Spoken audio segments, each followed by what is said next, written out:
welcome everyone to tonight's contest between your hometown Crestview Knights and your visiting Hicksville Aces. The Board of Education Superintendent, Principal and Athletic Department of Crestview High School extend each of you a cordial welcome. We're pleased that you're here tonight.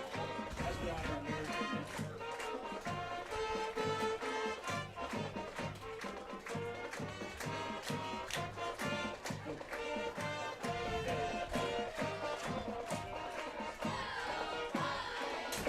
Crestview High School and Hicksville High School are members of the Ohio High School Athletic Association and abide by high standards of conduct, competition, and relations with member schools.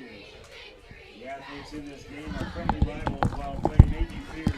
All in attendance tonight are reminded. Good evening, football fans, and welcome to Crestview High School, home of the Knights, and the week number 2 varsity high school football game that we are going to be carrying for you tonight here on the HIX-TV YouTube channel.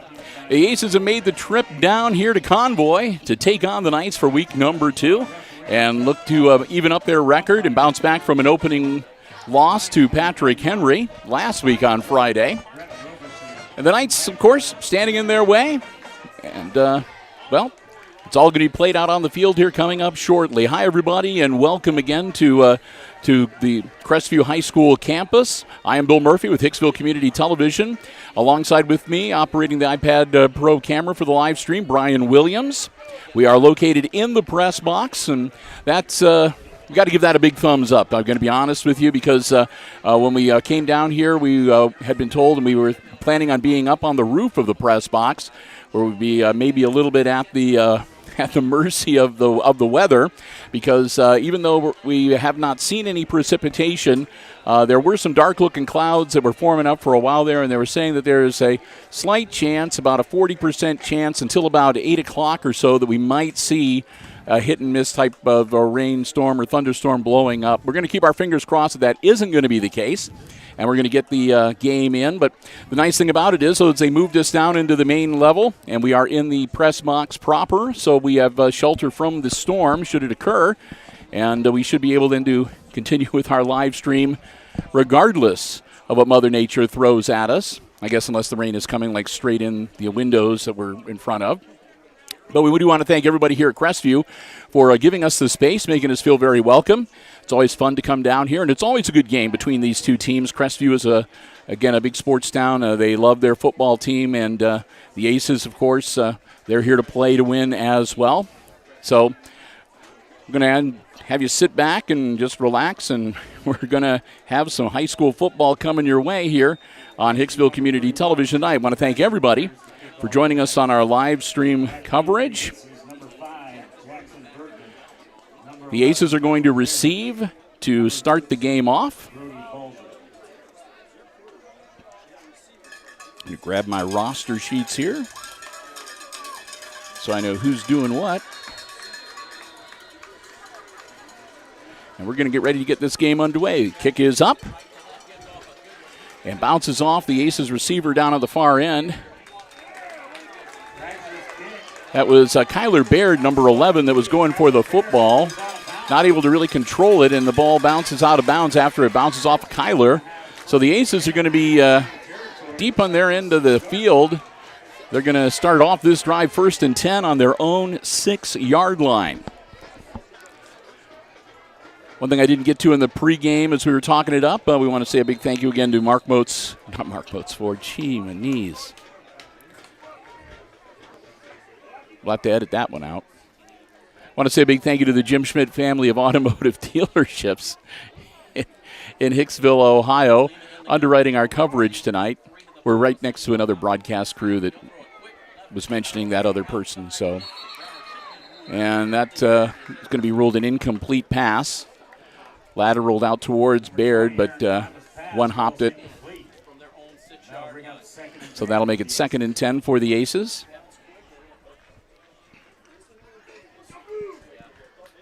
Again, starting off deep in their own territory. Glad to have you here with us. Beautiful night for football. It has been a scorching week in Northwest Ohio. Lots of heat and humidity. Quick handoff and up the pipe, but not much there. It's going to only pick up maybe a yard or so. So that's going to bring up 3rd and long for the Aces, 9 yards to go. Aces quarterback, of course, is number 20, Aaron Klima. Klima works out of the shotgun. Aces coached by Lucas Smith. On the other side, Crestview Knights head coach James Lotzenheiser. Klima, quick hitter out to the side. And that was Balzer. Balzer caught the ball, took maybe 2 steps, and got dropped maybe at the line of scrimmage. That's going to bring up 4th and long. They're going to say Balzer actually lost a yard on that. So it'll be 4th and 10, and the Aces are going to have to punt from near the back of their end zone. Their punter, Jackson Bergman, number 5. Bergman going to need to get his leg into this one. Deep men for the Crestview Knights are back at about the Aces 47, 48-yard line. So Crestview looking at good field position after this punt. Bergman gets a good leg into it, and it takes a nice Hicksville bounce. It's picked up at the 45-yard line of the Aces. And that was number 20, Ronte Jackson, who returns at about 10. It looks like they're going to mark him down right at about the 35-yard line.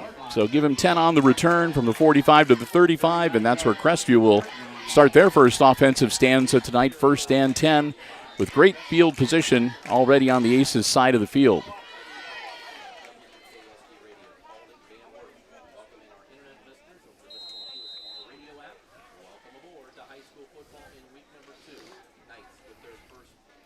Knights will break huddle. Jaden Ward, number 22, I believe the quarterback. Ward, quick handoff. And they'll power it down near the 30-yard line, gain of about 5, maybe even 6, depending on how much forward progress they give him. Initial contact by number 5, Jackson Bergman. So Bergman put the stop on him and only limits the gain to 5 yards. It'll be 2nd and 5 now for Crestview.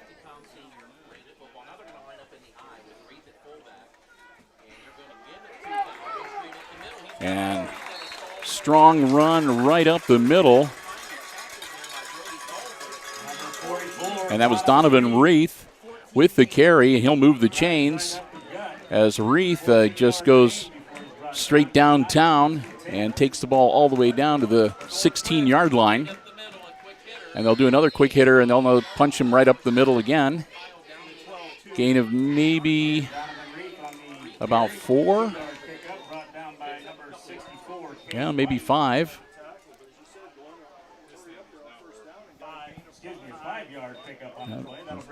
It'll be 2nd and 5 as they move the ball down to the 12-yard line into the red zone now for the Knights.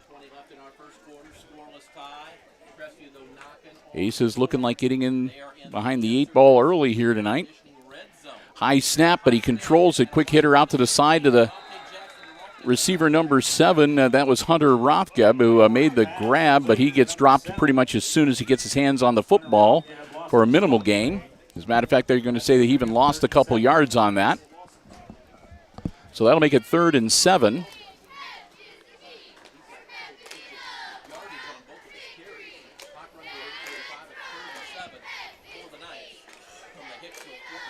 Knights will break huddle. Looking at a 3rd and 7 now. Ward, they call him J.J. Ward. High snap again, but he controls it, and the Aces sniff that one out, and they're going to bring down the receiver. I think he handed it off, it looked like, to number 12. That would be Nick Halt. And Klima got a hold of him and dragged him down. It might have picked up about a yard. It'll be 4th and 6 now, and the Knights, I think, are going to go for it. Why not? Well, maybe they're going to try to kick a field goal. I can put a T down. So they're going to try to kick the field goal.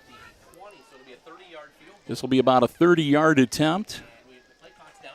Their kicker, number 31, Caden Kreischer. Kreischer gets his foot into it, and that looks pretty good. And he angles it right between the uprights. put 3 on the board for the Knights.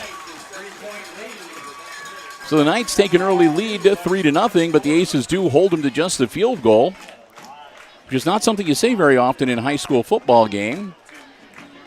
But, yeah, that's something, again, to just sort of put in your back pocket and remember as we move through this game, the Knights can kick the field goal. And a lot of times in a high school game, that can make a big difference. You get one team that can kick field goals and another team that is not so good at it. It can sometimes make the difference. So the Aces are getting ready to get back on offense for the second time here tonight, and hopefully maybe get a little better starting field position and get things running a little more smoothly on offense. So the second crack at the ball.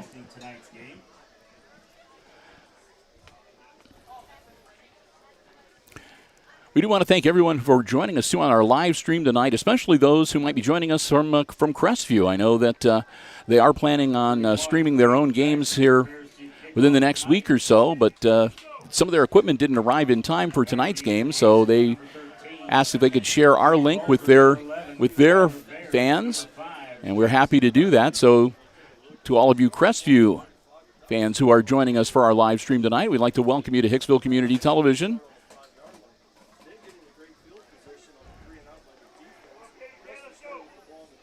Crestview's going to tee it up on the 40-yard line. Again, Caden Kreischer, their kicker.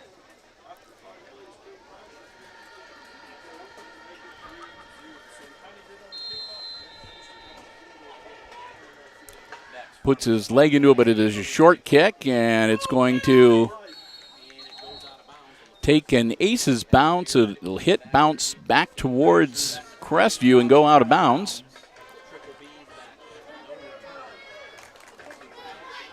So that'll be the Aces' advantage there.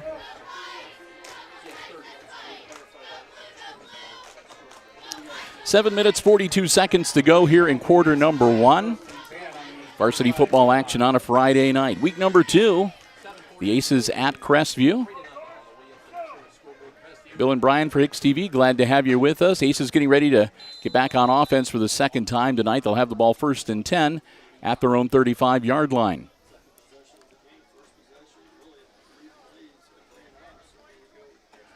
It's 3 and out for the Aces in their first offensive stanza, so hopefully for a little better production this time around. Klima pitches it back to Baird. Baird, little shimmy move. Baird tries to move forward, but he's going to be dropped behind the line for a loss yet again.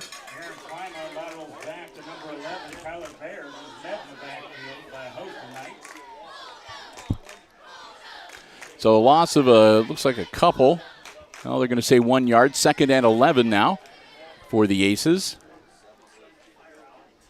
Loss of 2 on the play. That's going to bring up 2nd and 12 for the Aces. Balzer's the back behind Klima in the backfield. He'll go in motion. Klima dropping back, launches it over the middle. It's caught. That's Bergman makes the catch and lopes down inside the 35-yard line as he carries the ball into Crestview territory. That'll move the chains. It'll be a 34-yard pickup for Hicksville and a fresh set of downs for the Aces.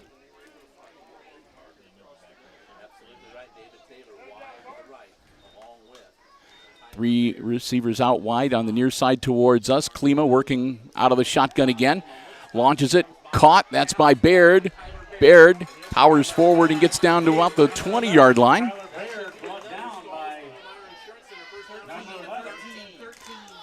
That'll be good enough for another first down for the Aces,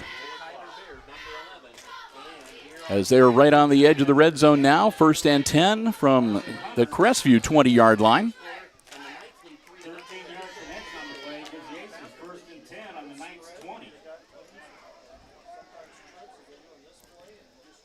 Klima looking things over. Aaron takes a high snap, quickly gets rid of the ball, and it's dropped. Mendoza had to go right through his hands and hit the turf. He wisely fell on it. I don't think it was a lateral. I think that he was a little bit of forward motion on the ball, so it would have been an incomplete pass, but better safe than sorry. So on the incompletion, it'll be 2nd and 10 now. Clock will stop with 6:04 to go as we're just about halfway through our opening quarter. Here at Knights Field.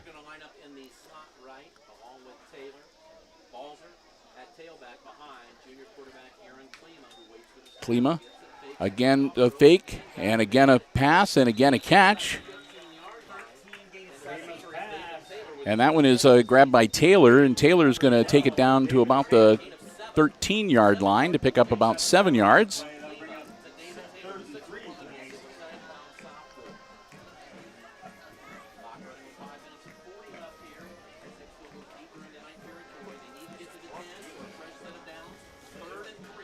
So a 3rd and 3 for the Aces here as they've advanced the ball down to the 13-yard line of the Crestview Knights.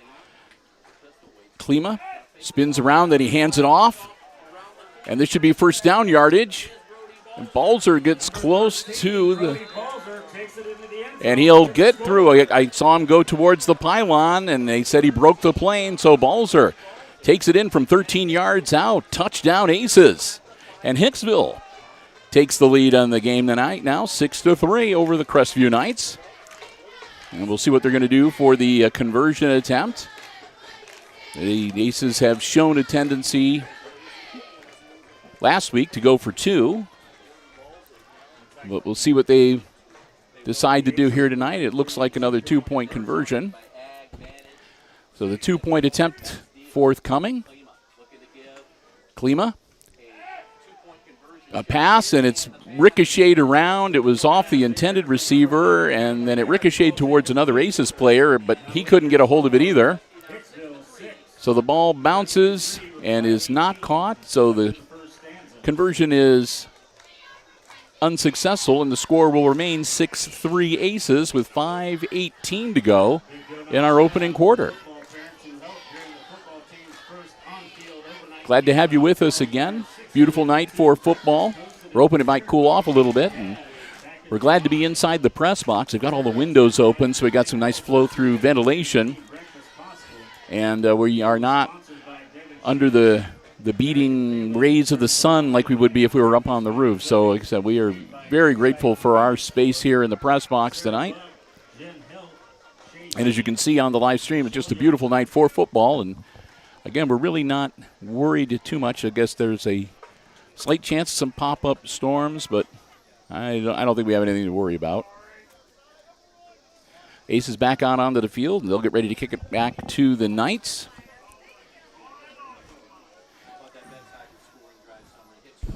And we'll see if the Aces are going to squib it, see what happens, or if they're going to put their foot into it and send it down the field.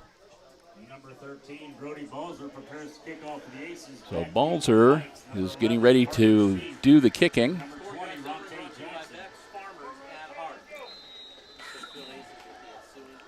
So here we go. Balzer squibs it, rolls, and it is an onside kick, and it is followed upon by the Knights successfully. So Crestview's going to have some good field position to start their next offensive stand, as they will be 1st and 10 on their own 45-yard line. So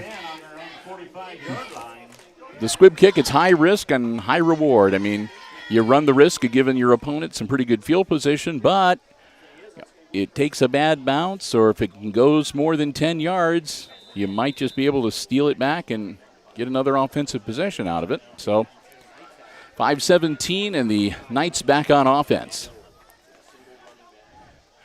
J.J. Ward takes the snap. Ward hands it off, and the Aces are waiting right there, and that's going to be a tackle for a loss of about a yard.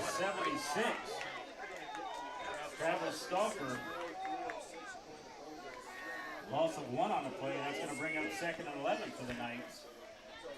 So the Aces read that one pretty well and stop the run behind the line of scrimmage.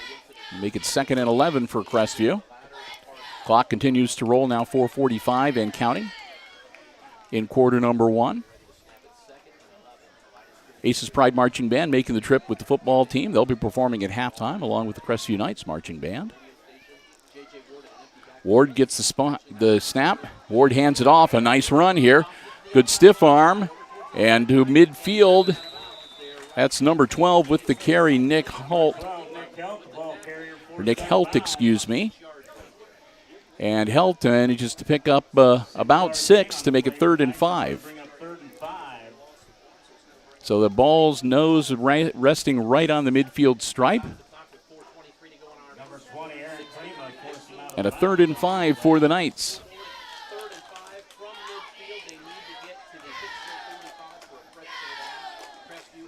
Ward back beside him in the backfield. Takes a snap. Ward hands it off again. And again, the Aces are waiting for that one. And again, they're going to drop.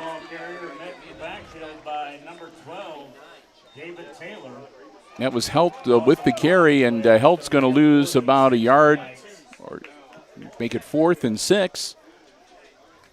And it looks like the Knights are going to drop back to punt.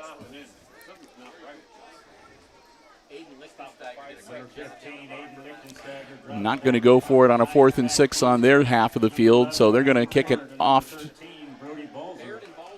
Balzer and Baird are the deep men for the Aces. Long snap, caught, and it's going to be a fake. And they get the ball to number 44, and he's going to get first down yardage and more up the sideline. And Lichtensteiger was the supposed kicker. And he actually threw the ball then to Donovan Reith, number 44. And Reith scampers down the sideline and gets all the way to the Aces' 28-yard line, it looks like.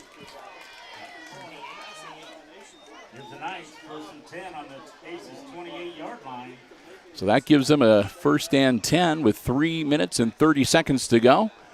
As the fake punt is successful, and again, it's Reith, and Reith has got nothing but green in front of him, and he's into the end zone. Touchdown, Crestview. Donovan Reith scampers in from 28 yards out, and just like that, the Knights are back up on top by 3, 9-6. PAT pending, and they're going to kick the extra point here. See if they can go up by 4 on the Aces. Snap, ball's down, kick is up. Looking pretty good from our vantage point, and it is. He splits the uprights. And Caden Kreischer gets a point to his credit, and it's now 10-6 Aces, or 10-6 Knights. Crestview with the 4-point lead over the Aces with 3 minutes and 23 seconds left to go here in our opening quarter.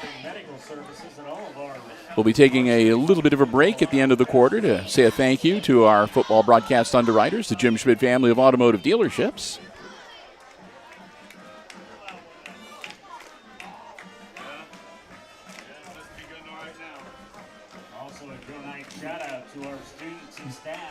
And we'll keep the live stream going. We'll switch from the broadcast headsets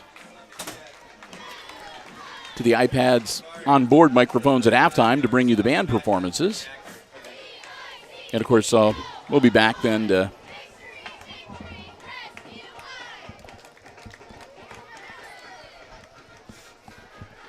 bring you the play-by-play for the second half.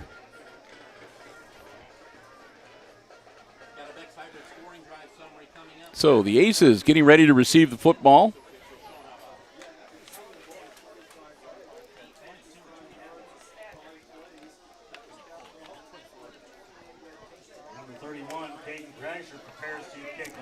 Kreischer is going to handle the kicking duties once again.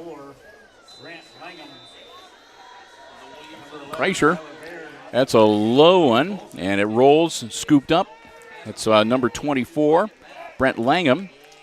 And Langham will return it out to about the 28, 29-yard line. Number 24, Brent Langham, brings it back 14 yards. So Langham controls it and gets it back to about the, I think they're going to mark it on the 29-yard line. That'll be about a 14, 15-yard return. Gives the Aces 1st and 10 on their own 29-yard line.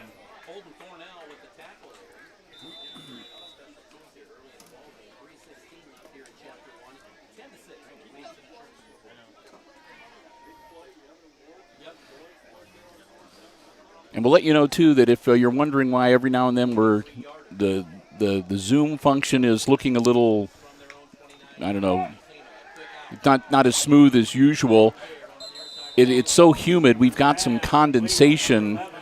We keep the iPad in a protective thing, obviously, so if we drop it, we don't have to worry about breaking the glass or whatever.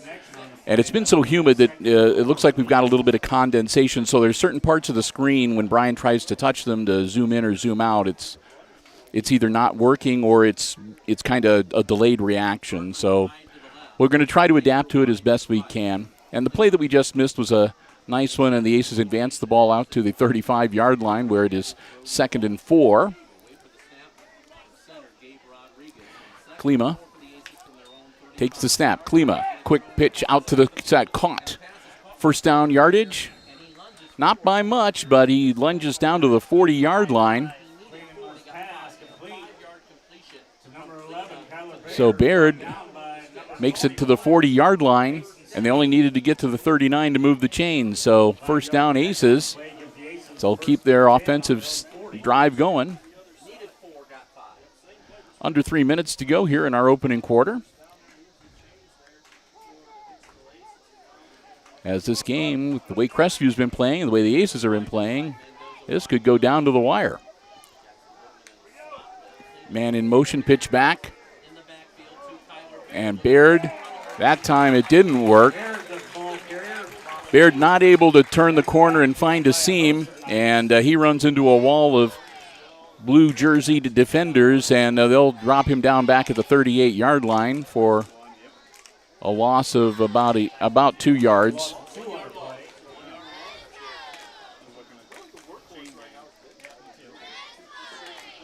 So 2nd and 12 for the Aces. They need to get right to the midfield line, 50-yard line, to move the chains.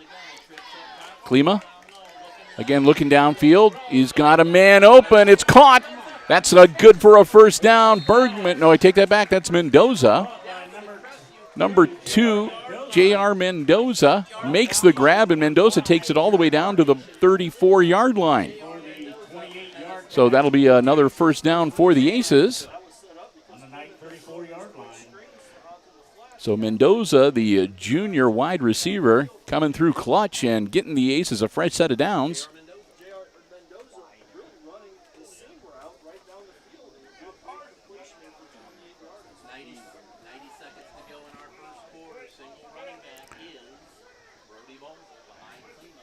Klima dropping back, looking to throw again. Klima has to scramble. He's going to keep the ball himself now. Klima looking for some running room.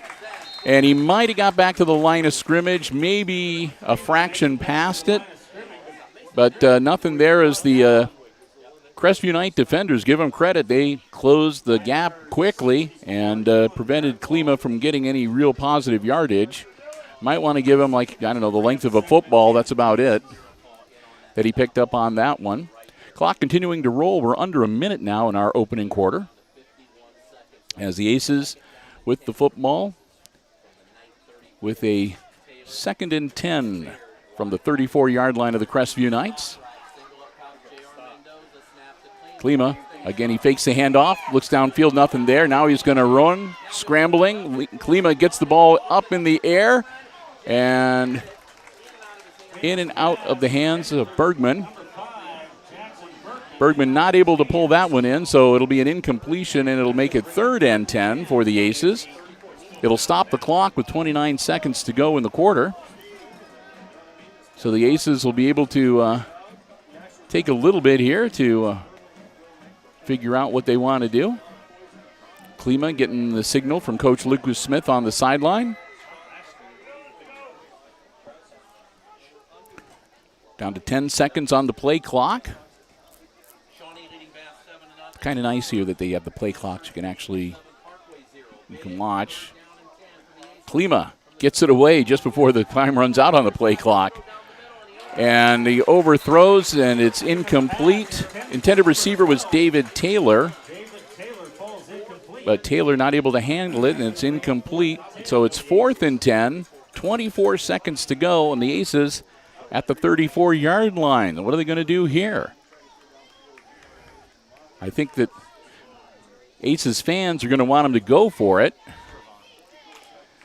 I mean, let's face it. If they don't make it, even if they don't gain any yardage, they'll turn the ball over to the Knights at the Crestview 34-yard line, which is worse field position than the Knights had after the last kickoff at the 45. So it won't be that disadvantageous, but evidently it's going to be a little bit thornier problem than we thought. And the Aces want to talk it over, so they're going to call a timeout, their first one of this half. So timeout on the field as the Aces want to talk things over, facing a 4th and 10 from the Knights' 34-yard line. So again, we want to thank you for joining us on the HIX-TV YouTube channel for our live stream coverage tonight. I'm going to be doing the best we can.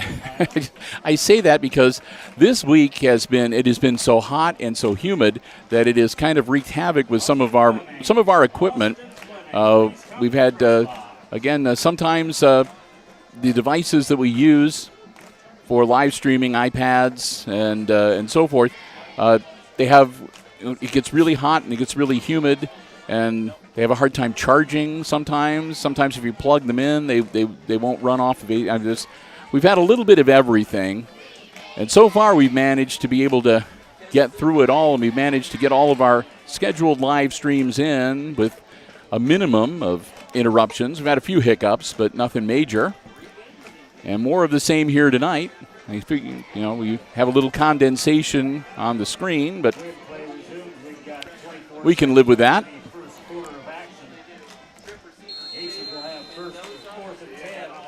So it's 4th and 10 with 24 seconds to go. Coming out of the timeout, Klima all alone in the backfield. He is sending the house down the field, puts the ball up, and it's going to be almost intercepted. That was number 10, Carson Hunter for Crestview that got in there. And again, the Aces are lucky that he knocked it to the turf instead of grabbed it. Almost an INT. But instead, they'll turn it over on downs, and the Knights will take over. 1st and 10 on their own 34-yard line with 18 seconds to work with before the first quarter ends. So the Aces not able to convert. So they sent the house there. I think that he had either 5 or 6 guys going downfield on that one. So pitch back, looking to round the corner. Flags fly everywhere. Ball was carried by number 12, Nick Helt. But as Helt went to around the corner, there were flags everywhere. I see 3 flags on the field right now. So 6-yard gain on the play.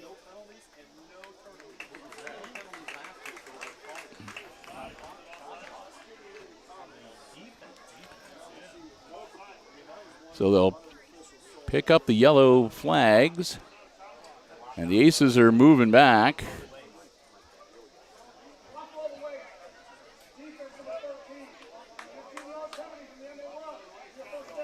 All right, that's a big one. A block below the waist on the Aces.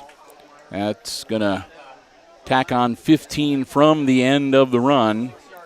So that turns it into a big gain. It advances the ball all the way down to the Aces' 44-yard line.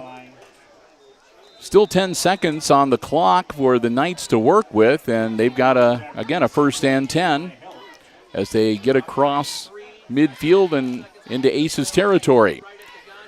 Dropping back to throw. Ball up. Caught, and that could be trouble too.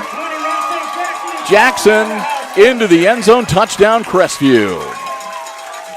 Ward to Ronte Jackson, and Jackson made the catch and turned on the Jets, and he's into the end zone. And now the Knights up by 10. 16-6 over the Aces, with the extra point attempt still to come. Again, Kreischer's going to line it up to kick the extra point. He's 2 for 2 so far. That was a kind of a iffy looking snap, but the holder got the ball up in plenty of time, and again, Kreischer splits the uprights. He's 3 for 3 now. Actually, he's 2 for 2 on extra point attempts and a 3-point field goal. But 17-6 as the Knights go up by 11, and that'll be the end of the first quarter. So we've played the first 12 minutes here at Knights Stadium, and after one, it's the homestanding Crestview Knights leading the visiting Hicksville Aces 17-6, your first quarter score. And as teams huddle up, you're ready to switch ends of the field, and he'll head into quarter number 2. We want to take a little time here to say a big thank you to our football broadcast underwriters making our Aces sports coverage possible for the 2021 season. That's the Jim Schmidt family of automotive dealerships in Hicksville, Ohio. Jim Schmidt Chevrolet Buick, Jim Schmidt Ford, and of course online at jimschmidtauto.com. This is the 11th year in a row now that they have been with us for our football broadcasts and actually for all of our Aces sports broadcasts. I want to thank them so very much, especially when we are on the road as we are here tonight, because going to the away games, traveling to the tournaments, and a lot of the other on-the-road type activities would be very difficult for us to do without the generous underwriting support of the Jim Schmidt family of automotive dealerships in Hicksville, Ohio. We want to thank them so very much. We hope that you will do the same too. Remember, anytime you see Aces football action on Hicksville Community Television, whether it's live on the HIX-TV YouTube channel or on demand on the HIX-TV YouTube channel, or on our Facebook Live pages, or on Mediacom Channel 12, remember, they're the ones who help make it possible. The Jim Schmidt family of automotive dealerships in Hicksville, Ohio. Jim Schmidt Chevrolet Buick, Jim Schmidt Ford, and online, jimschmidtauto.com. Again, we cannot thank them enough for their continued support of our Aces sports broadcasts here on HIX-TV.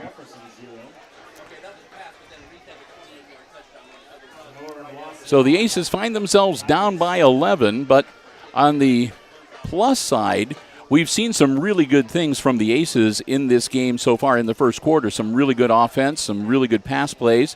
So we know that they can produce offensively against the Crestview defense.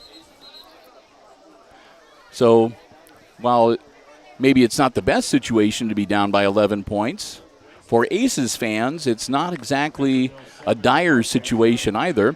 And, of course, those of you watching us who are Crestview fans, you got to be feeling really good. Your Knights are looking really good tonight. I mean, we're not trying to be favoritism on one side or the other, even though I got to be honest with you. I mean, we normally do all the Hicksville games, but we give credit where credit is due. And, again, the Knights have looked really good tonight, and they have had their offense running like a well-timed machine. So to start the second quarter, we're going to have another kickoff after the Knights score to end of the first quarter. Again, it's 17-6 Crestview. And this one's going to be a low liner. It's going to take a few hops and then a big bounce, and it's going to be scooped up by the Aces. Advance out to about the 30-yard line before he's brought down.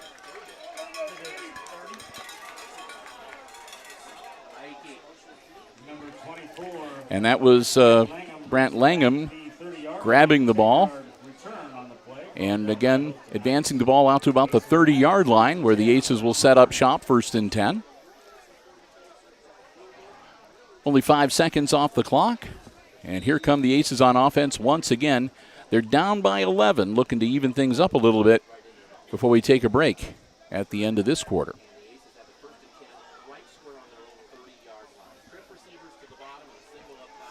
So we got 3 receivers on the near side towards us. A lone back behind Klima, and he hands off to his back. And the running back, a little shaken and a little bacon. And Balzer gets out to about the 37-yard line, 36, 37. Now they're going to say his knee touched at the 36. That'll still be good for a 6-yard gain and bring up 2nd and 4 for Hicksville.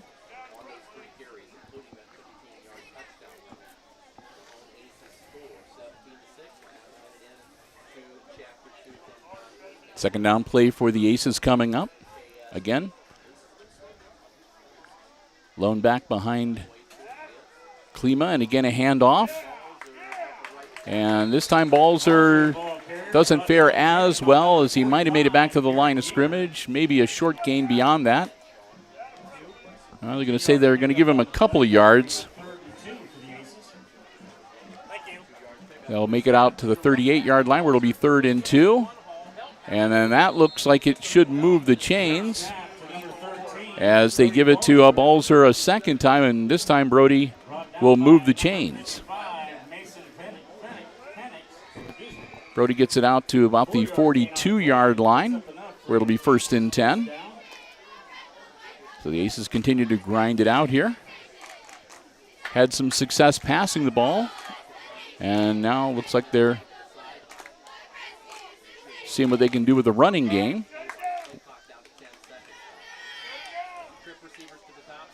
Klima loses the snap, and he's going to have to eat it back at about the 31-yard line. Oh, my goodness. Bad snap right through Klima's hands.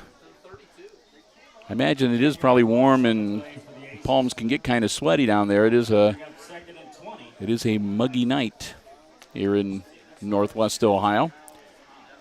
And that kind of a disastrous play as it moves the ball again all the way back. They're going to mark it down at the 32-yard line, but it's going to bring up a 2nd and 20 now for the Aces. They need to get all the way to the Crestview 48-yard line to move the chains. Klima's got a man open, and it's caught. And that's Bergman, and Bergman's gone. Bergman, no one's going to catch him. He's into the end zone. Touchdown, Aces. Well, that's the way to answer a bad snap and a 10-yard loss. Launch the ball and have your receiver catch it on the run and scamper down the field into the end zone. They were back at, their 32-yard line? So that's like a 68-yard catch and run. That'll be a nice, you can put an asterisk next to that in Bergman's stat book. That'll be 17-12 the score now. And the Aces are going to go for the 2-point conversion. Substitutions coming in for Crestview on defense. 9:33 to go in the half. And here we go with the Aces conversion attempt. Klima dropping back again. Nice pass. And it's knocked loose at the last minute. And that was number 5 for Crestview, Jarrett Harting, who read the play perfectly and was able to put himself right in the path of that football to prevent the successful conversion. So the conversion fails, and the score remains 17-12 Crestview.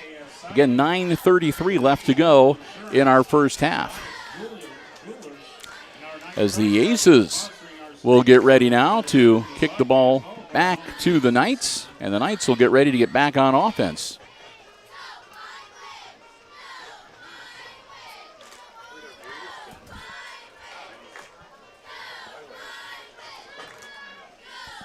Week number 2, and this is the second of 3 non-conference games that the Aces, along with all the other GMC teams, play to start off the season.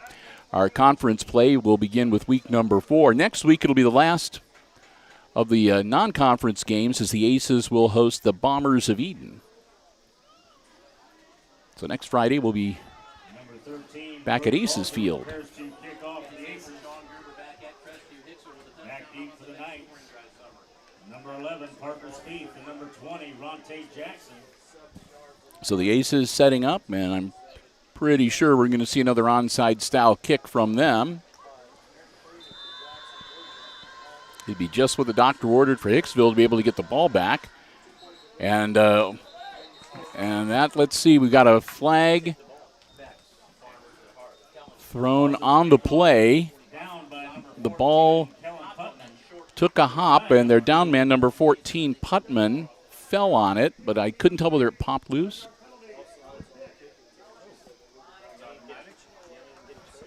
So the penalty is going to be a re-kick. So they're going to move the Aces back 5. And they'll kick it again. So I'll have another try here.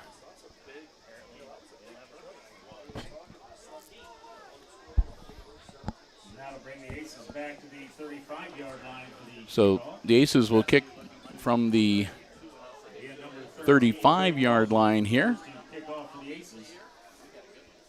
And Balzer tees it up again. So the Aces will get another crack at it on the kickoff. And this one is going to be a low hopper. It's going to roll. And nobody touches it, so the ball goes dead at about the 29-yard line. Balzer's kick rolls out of bounds at the 29-yard line. So the Knights, wisely, no one going after that ball. They were just letting it roll, and it trickles out of bounds at about the 29-yard line, and that's where, nope, I take that back at the 34, make that the 35-yard line because it goes out of bounds. So not bad field position for Crestview. 9.5 minutes to work with.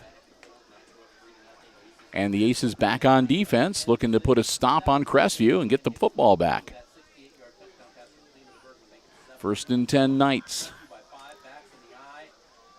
Quick handoff. Watts working under center, or Ward rather working under center.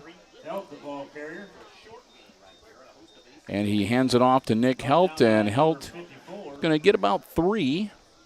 Make it 2nd and 7.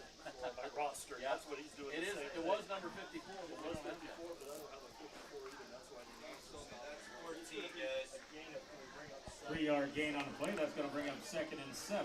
6 carries, 13 yards for Nick Hill. 2nd and 7. You know who 154 is? Throws back across his body. Ward's pass complete to number 15, Aiden Lichtensteiger.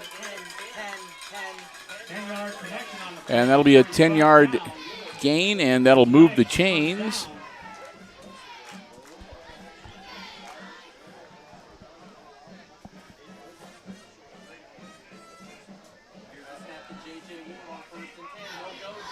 And that one's going deep. It's caught on the run. And that'll be 6 for the Knights. Hunter Rothgeb. All the way downtown on that one. That had some air time on that throw. And he hauls it in and powers into the end zone to put the Knights back on top by 11, 23-12. Looking to double up on the Aces with a successful extra point attempt here. That brings out number 31, Caden Crasher, from point after.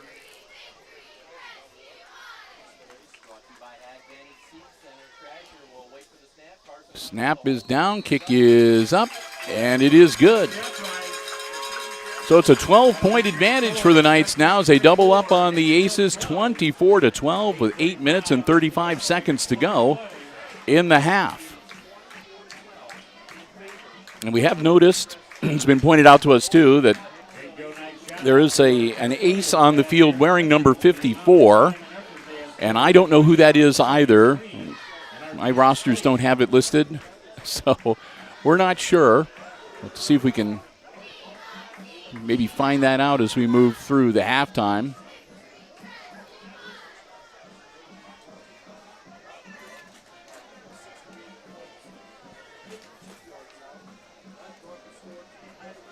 Fall sports update. The girls soccer competed this week at home, winning 3-1 against Delta St. John's. So Hicksville will get ready to get the ball back. They'll have 8 minutes and 35 seconds on the clock to work with, and they're down by a dozen here at this week number 2 football game. Aces in their road whites with the black trousers, black numerals and the red trim. And of course the Knights wearing their home blues with the white numerals and the red trim.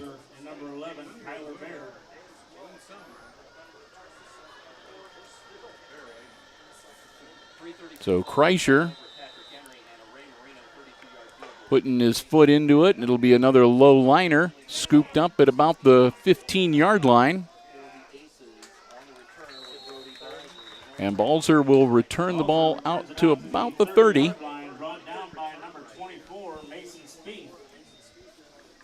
So not a bad return from Balzer, about 15 yards. Balzer gives the Aces 1st and 10 on their own 30. So the Aces will start off on their own 30-yard line. 1st and 10. 70 yards away from pay dirt. We've got 8:28 to go here until halftime. Crestview up 24-12 over the Aces as they'll try to do something here, try to answer. Crestview. So Klima and company on the field. Klima with the snap, quick throw, caught. That was Baird. Baird is going to pick up about 4, maybe 5. They're going to give him out to the 35-yard line. So that'll be good for a 5-yard pickup. 2nd and 5 for Hicksville now.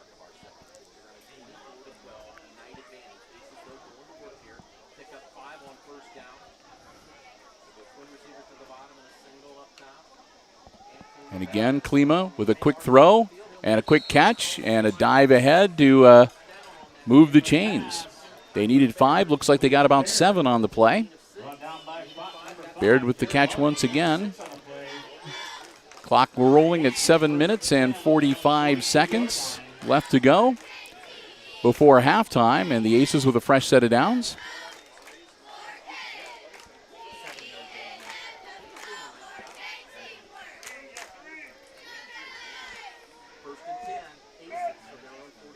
Klima again going to go to the air. Again caught by Baird.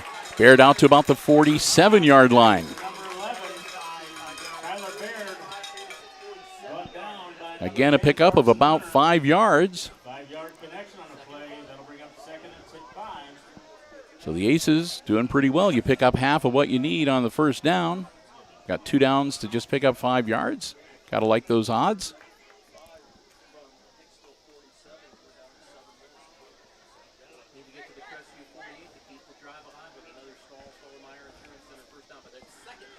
So at their own 47-yard line, the Aces looking to get across midfield and into Knights territory here. Klima again going to drop back, puts it up in the air, and he's got a man open once again. It's going to be caught, and that's going to be Baird, and Baird hangs onto it as the defender is trying to strip that ball out of his grip. But Baird hangs onto it, and that'll move the chains and get the ball all the way down to the Knights' 38-yard line. I take that back. It's the 33-yard line. I was looking at the wrong yard line. So it's at the 33. 1st and 10. Klima, quick handoff, and that'll be Brody Balzer taking it down to the 30. So Brody will get him 3 more yards, make it 2nd and 7. As we've reached the halfway point of our second quarter. 5:58 and counting towards halftime. Klima going to hang on to it himself. Klima with the reverse. Klima finds a seam. Klima still on his feet. And he's going to get inside the 20. They're going to knock him down, but not till he gets to about the 18-yard line. Aaron Klima with a nice quarterback keeper to get another first down for the Aces. That carry takes the Aces into the red zone as they've got 1st and 10 from the Crestview 18-yard line.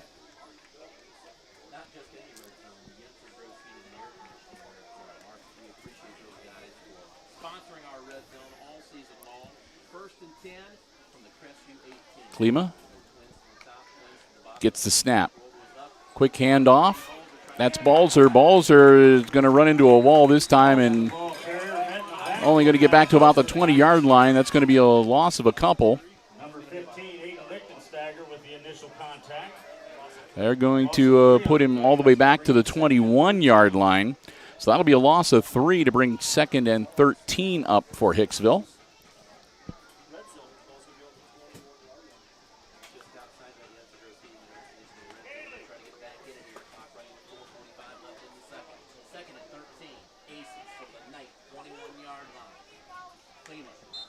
And we're going to have a false start. Klima's hard count got the wrong side to flinch.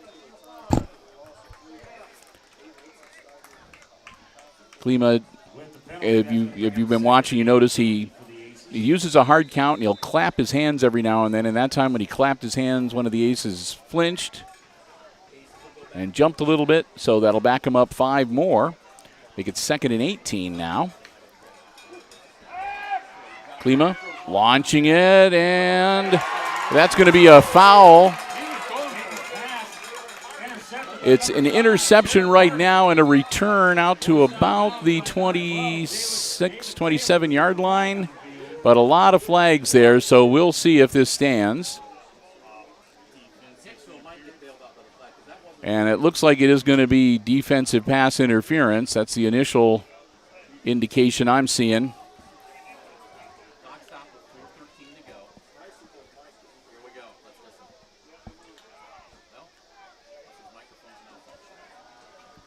And they have...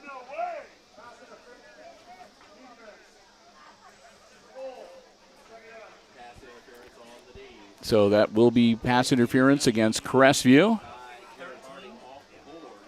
And that'll put the ball at the 13-yard line.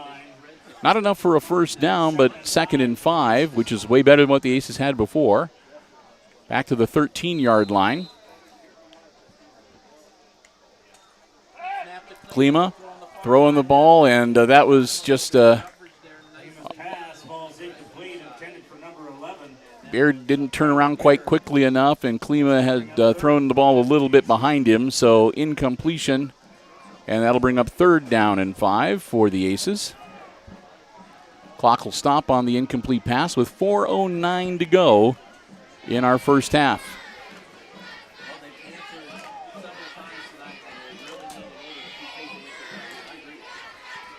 So Klima getting the call from the sideline, and we'll see what Coach Lucas Smith comes up with for his Aces offense.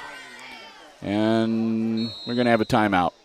They're going to want to talk about this. The Aces are down by 12, so they really do not want to come away from this possession empty-handed. They've got the ball all the way down to the 13-yard line, a 3rd and 5. So, I mean, they're definitely in 4-down territory, but they'd like to pick up the first down here, or maybe even put it into the end zone. So we'll see what they come up with. It's their 2nd time out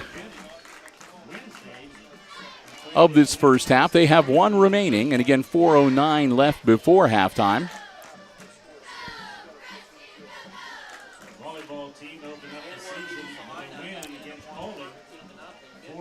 So they'll be talking things over. We should take some time here to say congratulations, too, to the Lady Aces varsity volleyball squad.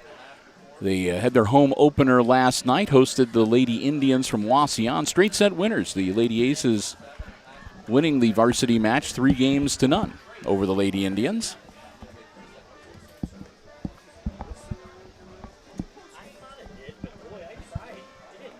So the Aces break huddle and come back out onto the field. And the Knights will drop back into their defensive positions. So we'll see what the Aces have come up with for this 3rd down and 5 from the Knights' 13-yard line. Klima's got 2 out wide on either side, but he hands it off right up the middle. And Balzer, I think, is going to pick up the first down.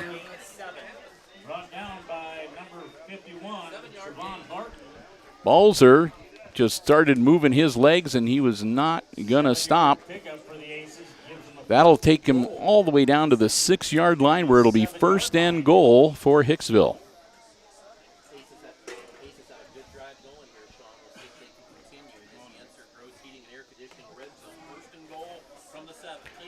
So here we go, the Aces 1st and goal.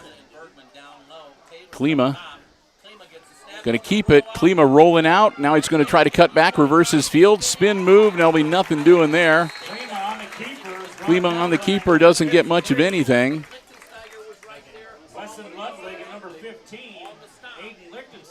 We'll see if, I think he actually lost a yard there. They're going to say, yeah, now it's 2nd and goal from the 7. So a 1-yard loss for Aaron Klima.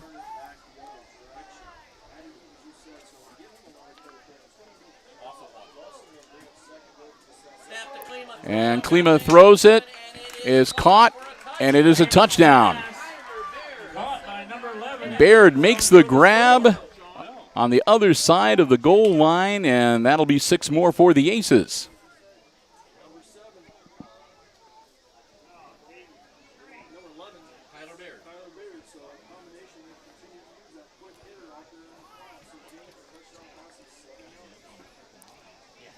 So the lights come on here at Knights Field, and the Aces have closed the gap. It's now 24-18 Crestview with the conversion attempt pending. 2-point attempt. If they are successful, it'll be a 4-point game. And Baird tries to do the alley-oop pass to Bergman, who's 6'5", but Bergman not able to make the grab. So the score will remain 24-18, a 6-point lead for the Knights. As we get ready for the Aces to kick the ball back to Crestview with 3 minutes and 1 second remaining before halftime.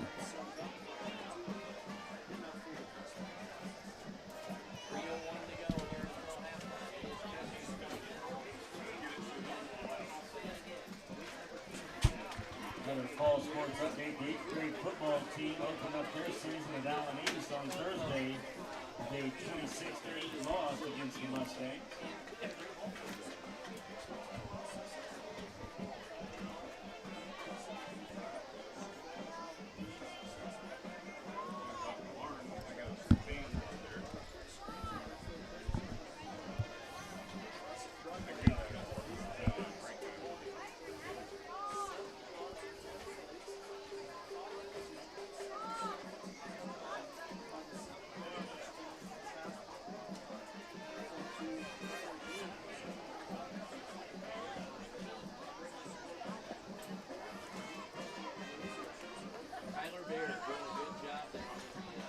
Number 13, Brody Balzer prepares to kick off the Aces.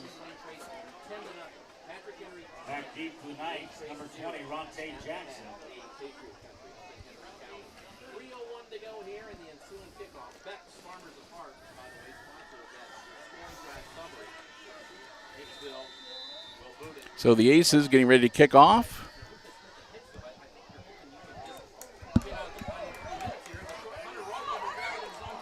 Hunter Rothgard on the return, brought down by number 57, Carl Rupert.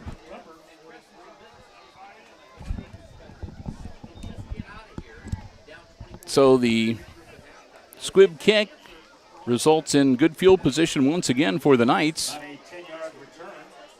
as they return about 10 yards, and they're going to set up shop on their own 43-yard line. 10 on their own 43 with 2:55 left till half. Late second quarter for Congo. Knights up to the football. Without from their own 43-yard line. J.J. Ward is back from the eye.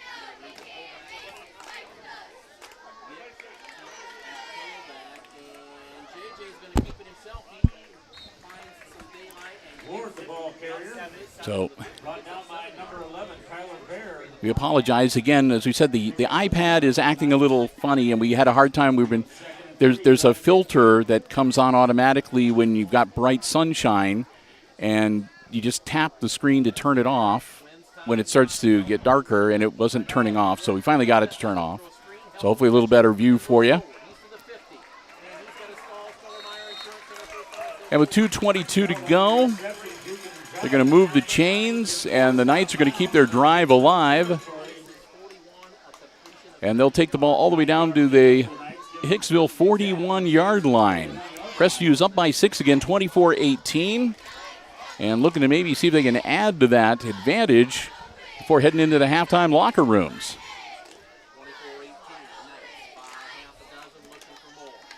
Carson Hunter going wide receiver to the right. Roth gets straight up to the top along with Lichtensteiger and Reed. And help. So here we go.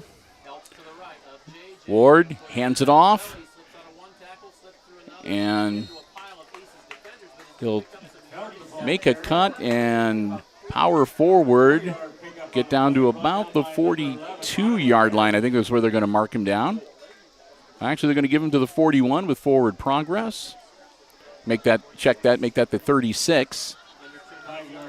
Check that 36-yard line with forward progress where it'll be 2nd and 6. Ronte Jackson coming in from the sideline. He checks in real quick in the huddle. Ward looking things over, working out of the shotgun. Ronte in motion, hands it off to him. He makes the cut, and he finds some daylight. Ronte Jackson down inside the 20. It looks like he made it down to about the 19-yard line. After 17 yards by number 61, So a fresh set of downs for the Knights. As again, they're in the red zone, knocking on the door with 1:20 to go, the clock rolling. And timeout. Is that Aces? I saw the timeout indicator. I didn't see which direction he pointed.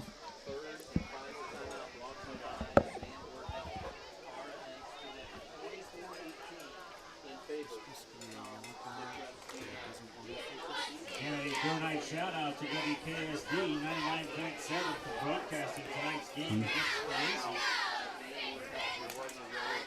And good night shout out to the Convoy and Red Fire Department and EMS for providing medical services at all of our varsity home football contests.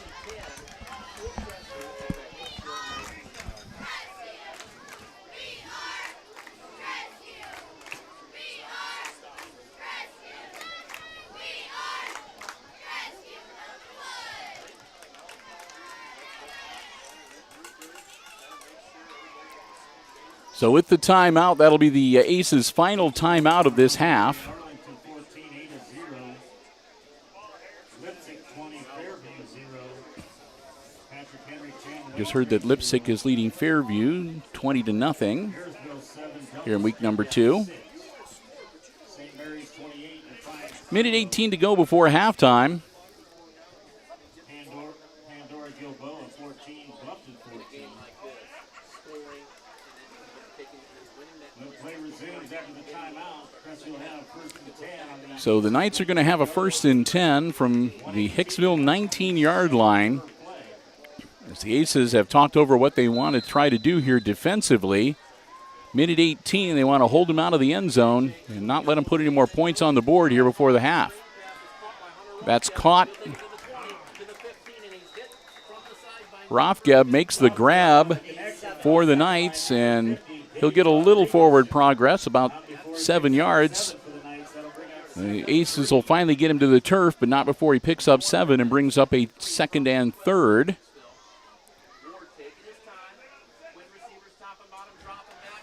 Pass up in the air, and he was going for the one-handed grab, and he tried to arc it into the corner of the end zone, not quite able to make the grab and pull it in, so incomplete pass. 3rd and 3 coming up. Clock stops with 49 seconds to go before the half. Speaking of half, the Crestview campus is a smoke-free campus, so there is no smoking anywhere on the Crestview grounds as we go into halftime.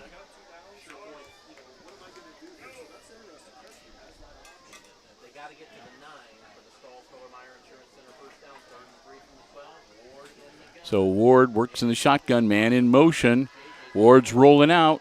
Ward's looking downfield. He does a little scoop pass. Ward's pass complete. The pass is caught, and that should move the chains. And that'll give them a 1st and goal at the Aces' 7-yard line. First and goal at the 7-yard line. Clock still rolling, closing in on 30 seconds to go in the half. J.J. Ward, and whistle's blown. And the Knights are going to take a timeout here. Again, Crestview, sort of just like Hicksville on the other end of the field a little while ago, they're down with a 1st and goal, 7-yard line, and they've got 33 seconds to work with. They do not want to come away with no points.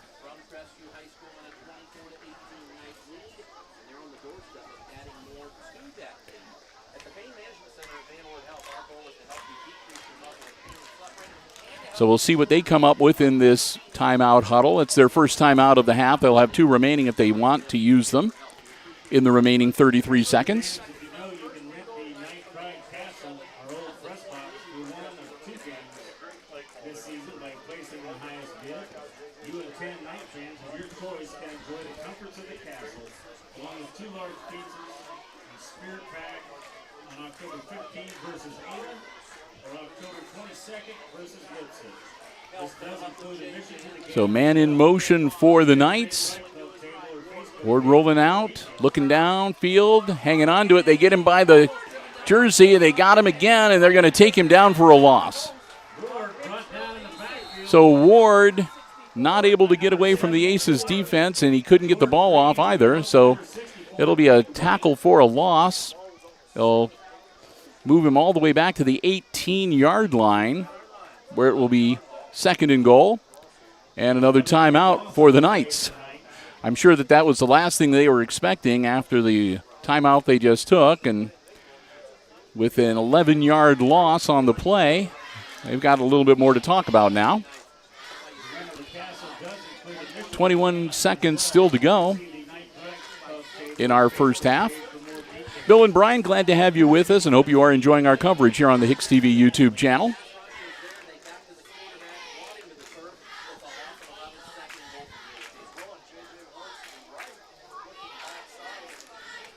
Again, we'll be switching over to the onboard microphones to bring you the music from down on the field for the halftime shows.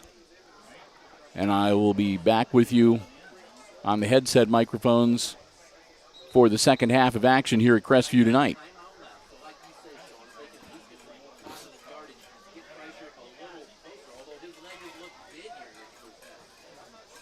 Coming out of the timeout, Knights will have 2nd and goal on the 18-yard line with 21 seconds. So here we go. It again is 2nd and goal for the Knights, but they're backed up to the 18-yard line after the sack of J.J. Ward by the Aces. Ward gets a snap. He worked under center. Quick handoff. And looking to turn the corner. He does. And heading towards the end zone. And it's touchdown.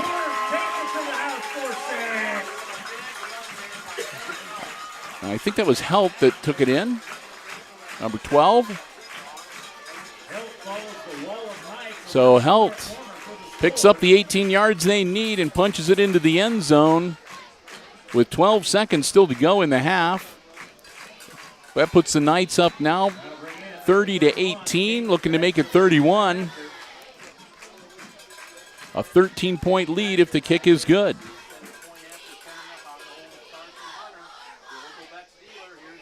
He got the kick up, and it is good.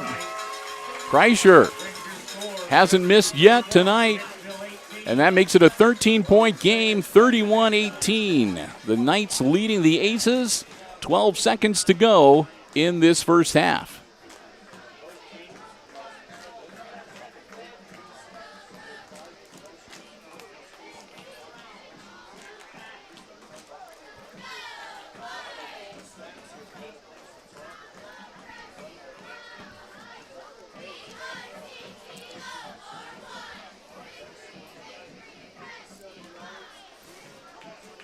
So we'll see what the Aces do. They're going to get the ball back, but they're not going to have a lot of time.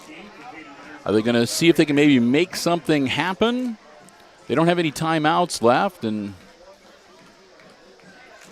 they may just decide to get the ball, depending on where their field position is after they do that. They may decide to just take the knee and take it into the halftime locker room down by 13, or like I said, depending if they get some good field position, they may decide to take a crack at it. Why not?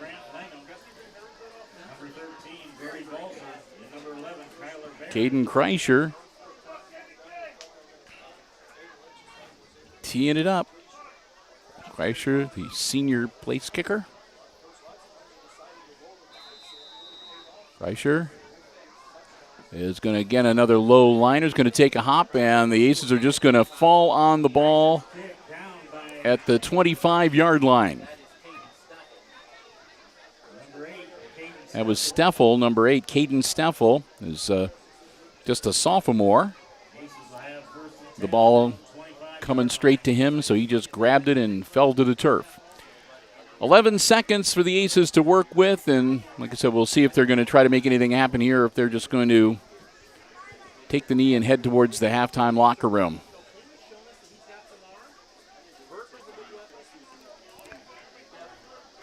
And I'm going to vote for taking the knee,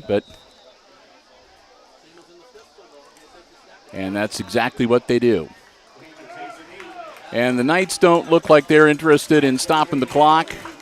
So we'll count down the last few seconds. And we do that, and that is it. We have reached halftime. Week number 2.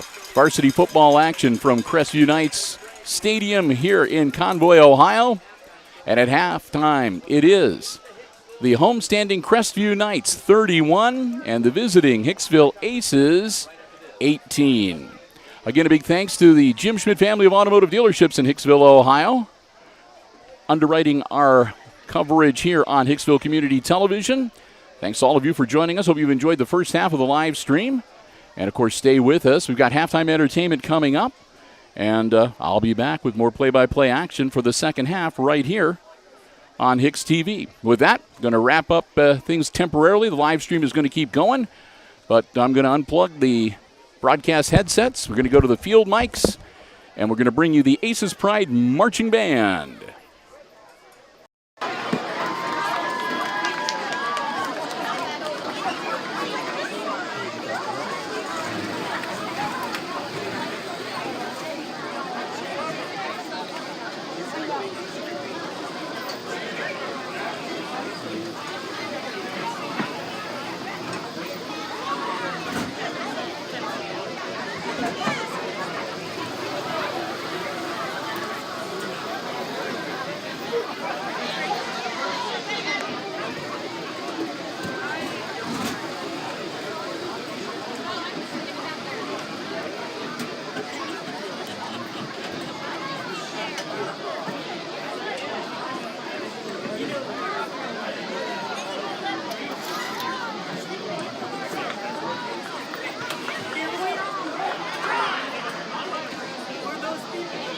Ladies and gentlemen, keep your seats as the Aces Pride Marching Band presents Sounds of the Summer.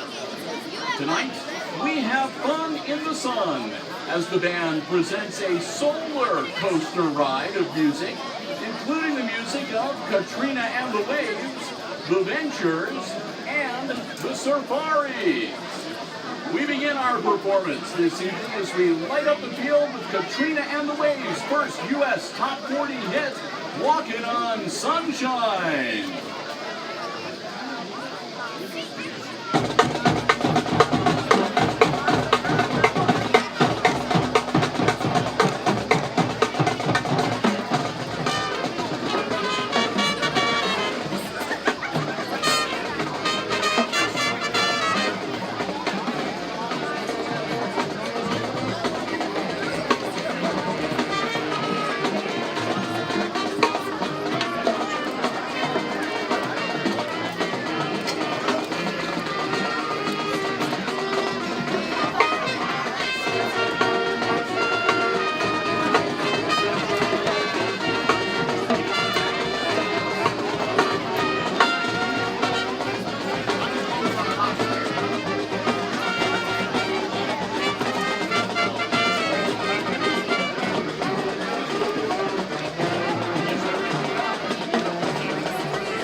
We travel next to the Aloha State. Opponents won't last long against the Aces. It's all sun and games until they call in Captain Steve McGarrett and Hawaii 5-0. Welcome, Aces.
show tonight with a tune from the Safari.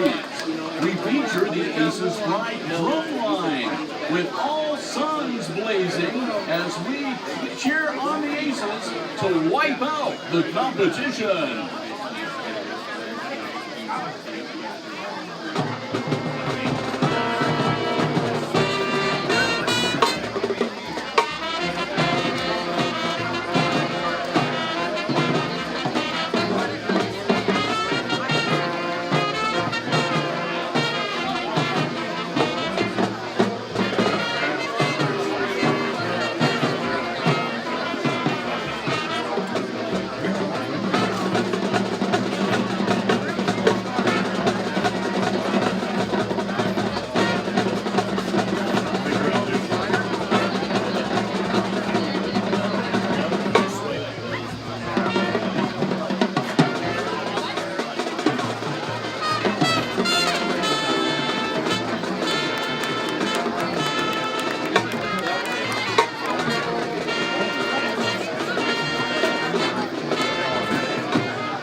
As the band salutes the Aces and cheers them on to victory.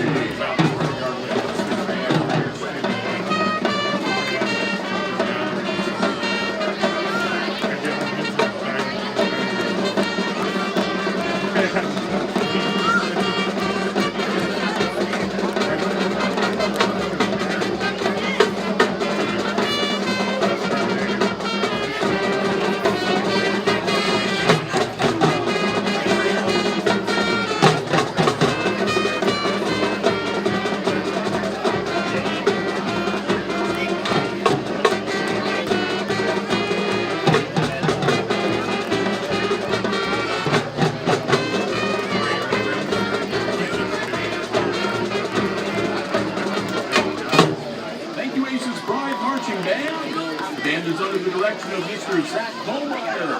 The Aces color guard is directed by Miss Ashley Vaughn. And we'd also like to give a special thank you to Joe Siebenaller and the Aces Pride Boosters for their assistance with the band this evening. And for all of you, have a great night.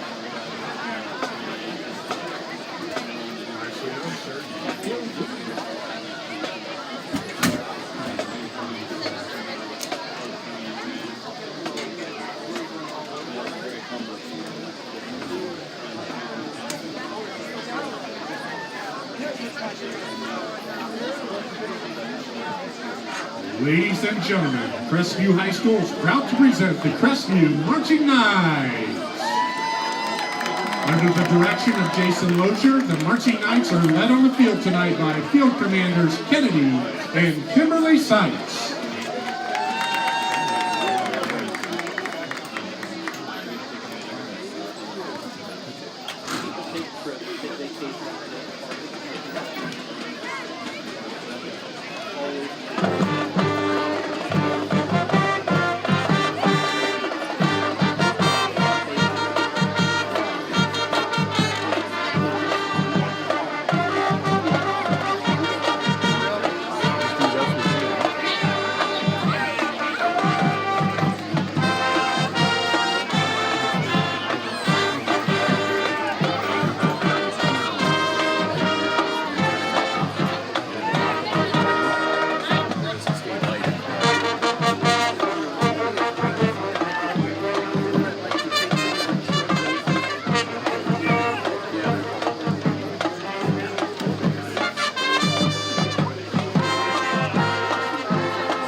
Ladies and gentlemen, you're listening to the show titled Into the Danger Zone, and that was Kenny Loggins' tune Danger Zone from the movie Top Gun. Next, we feature freshman trumpet soloist Sam Boroff in Blinding Lights by The Weeknd, and continue straight into our closer, Radioactive by Imagine Dragons.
Fans, let's give it up for your Crestview Marching Knights.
Another Friday Night Lights. Arlington 28-0. Lipton 27, Fairview 0. St. Mary's Rough Riders 35, Defiant 0. Perrysburg 14, Finley 7. Pandora 14, Bluntford 14. Walpole 21, Ottawa Glenmore 0. Elgin 8, Farrington Lincoln 8. Columbus Grove 31, Paulding 0. So back with you here on the 51, Lehman Catholic. broadcast microphones. Hope you enjoyed the halftime entertainment. Good job by both of the bands tonight. The Aces Pride Marching Band leading things off, and the Crestview Knights Marching Band doing a good job for their half of the halftime show as well. Thank both of the bands for great performances tonight. About 2.5 minutes left on the halftime clock, but then they'll probably add another 3 more. They usually do, and the teams will come out and do a little warming up before we get the second half underway. If you are just joining us, first off, thank you so much for joining us, and welcome to the live stream of this week number 2 football game coming to you live from Knightsfield at Crestview High School. On the HIX-TV YouTube channel, I am Bill Murphy, along with Brian Williams, who's handling the camera tonight. And we are glad to have you with us.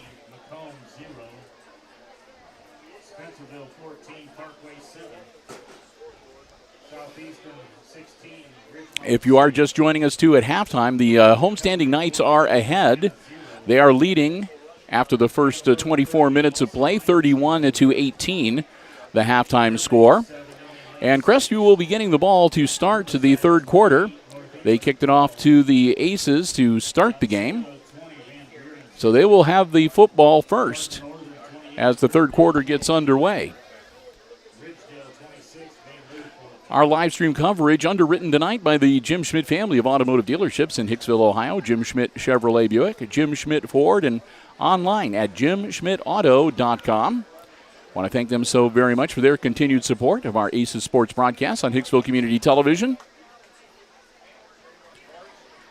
As we are just about done, we're almost, but not quite, ready to wrap up what has been a very, very busy week here at Hicksville Community Television. This week is the Defiance County Fair has been going on this week, and we do coverage from out at the fair. The Junior Fair Board asked us to do some of the livestock shows. So we were out at the fair on Sunday for the swine show, and Monday for the beef show, and Tuesday for the sheep show. And then today they had the livestock sale, the big auction, so we were there for that. And we were also out there Monday night. They have the annual parade of bands and the introduction of the 4-H royalty and so forth, antique tractor parade. It's a big to-do to sort of kick off the fair on day number 3. And then we had the Extreme Cheer Challenge that we covered on Wednesday. And then we're going to be back there to wrap up this long week tomorrow night with live stream coverage of the Demolition Derby starting at 6 p.m., which will be on the Hicksville Community Television Facebook page. We do some of our live streams on our YouTube channel, and we do some of them on the Facebook page. That's because we have some people that don't get YouTube or don't get we have people that say they like the YouTube channel better, or they like but whatever the case may be.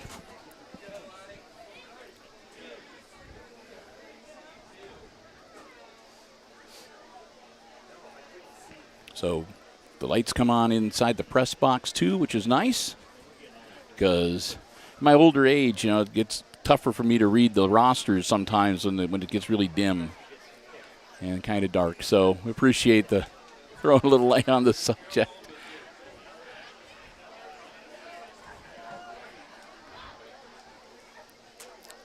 And, of course, as our Aces fans and followers and subscribers to the YouTube channel know, we follow the Aces for the football season. We endeavor to do all 10 of the regular season games on our YouTube channel with the live streams.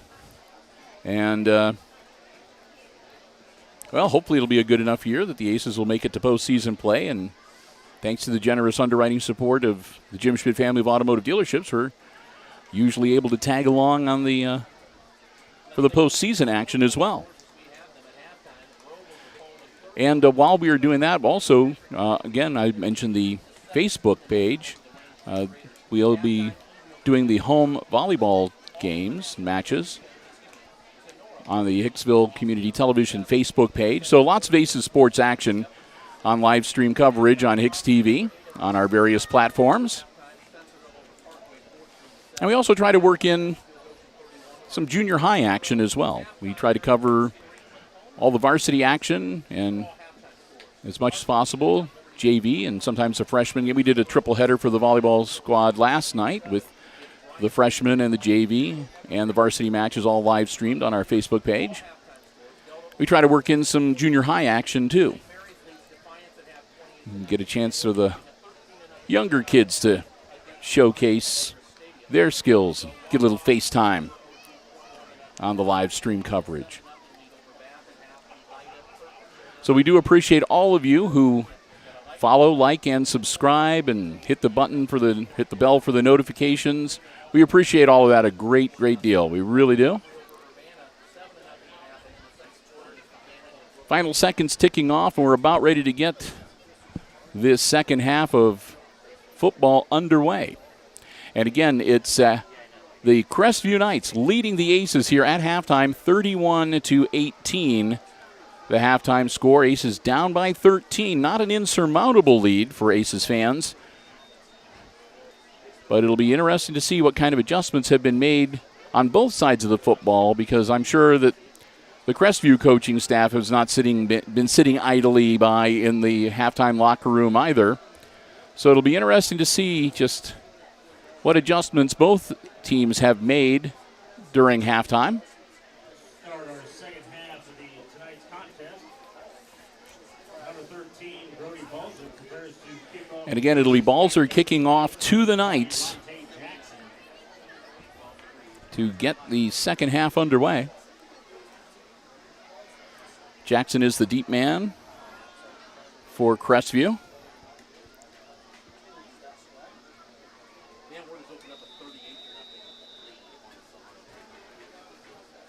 Here we go.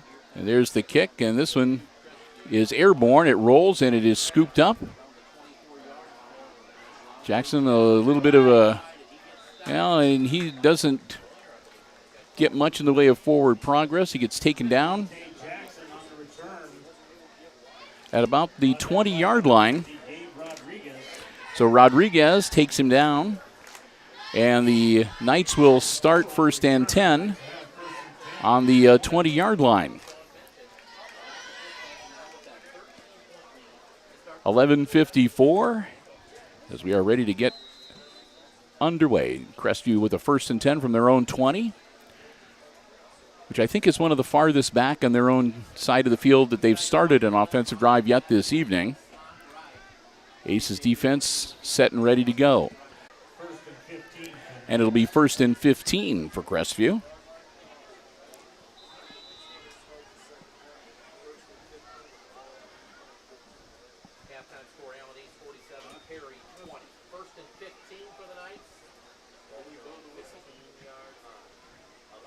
Play clock winding down to 10 seconds as the Knights break huddle. And we're going to have timeout called. They evidently were taking too long getting out of the huddle, and the coaches saw that play clock counting down, and they call timeout. That'll be the first timeout of the second half for the Knights. It comes with just 9 seconds into the start of the second half, so pretty sure they didn't want to have to torch a timeout this early in the half, but sometimes you got to do what you got to do. They'd already been backed up 5, and they didn't need to get another 5 tacked on for a delay of game, or to have somebody hurry and try to get a ball off before everybody was set and ready to go and possibly have some kind of disastrous play result. So they use the timeout, and we'll get ready to get back in action. Again, it'll be first and 15 from the 15 for the Crestview Knights from their own 15. Well, he's coming further west from Norwalk.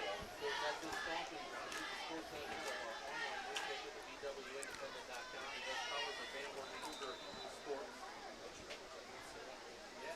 Oh yeah, here we go. Here's the snap. And a nice strong carry right up the middle. Still on his feet, a nice hole. He's off to the races. I don't think anybody's going to get him. Nick helped. Nick helped. Going 85 yards into the end zone, but we've got flags on the field, so Knights fans, hang on for a second. We'll see if it stands. And it's going to be against Crestview, so they're going to bring it back. What a great run from Nick Helt as he found a seam and just burst through the.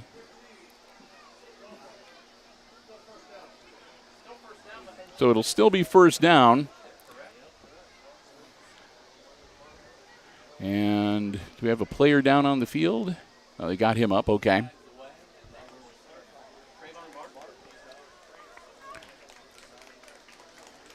So the ball will come back.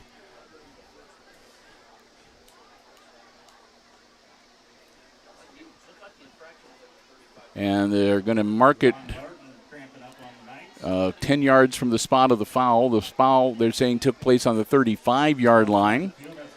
So that will move the ball back to the 25-yard line. And that will leave the Knights now with a 1st and 5. So 1st and 5 from the 25-yard line for Crestview. And a scrum towards the middle of the field. And looks like they advance the ball out.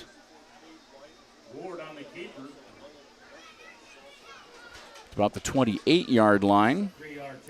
Quarterback keeper for Jaden Ward on the play. And that'll make it 2nd and 2.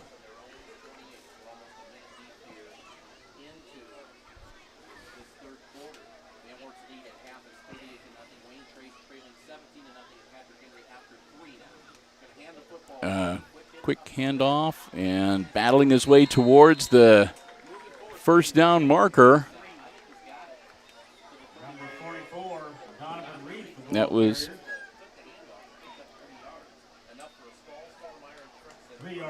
Donovan Reith. But Reith gets enough to move the chains.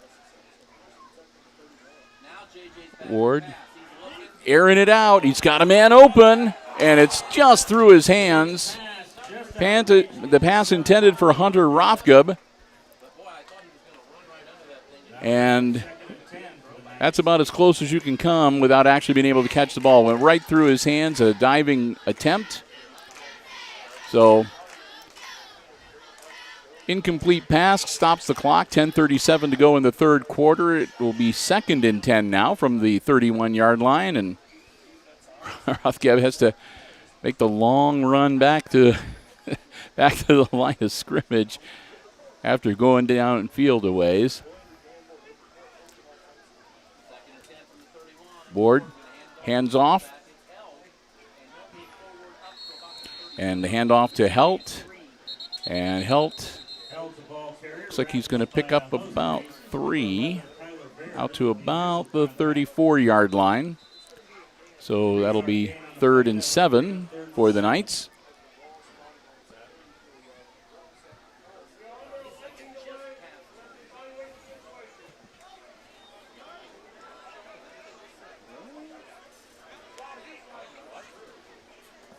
And evidently they're pausing the game because they thought they saw lightning, and they're pausing to assess the situation. And up here in the press box, everybody's getting on their weather apps to take a look at the satellite. So we will see.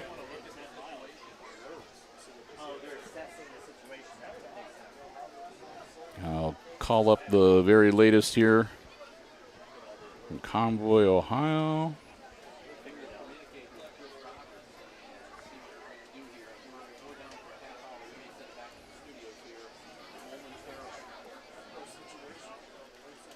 And according to the radar that I'm looking at, there are some storms, but they're well to the south of us. Down around Salina, which is a ways south. So we'll hold on here.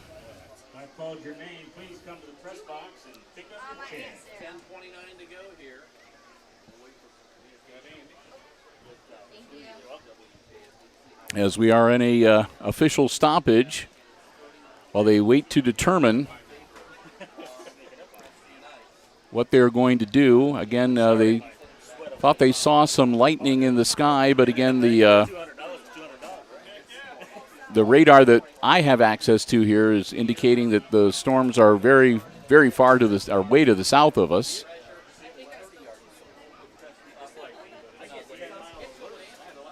So we'll wait and see here.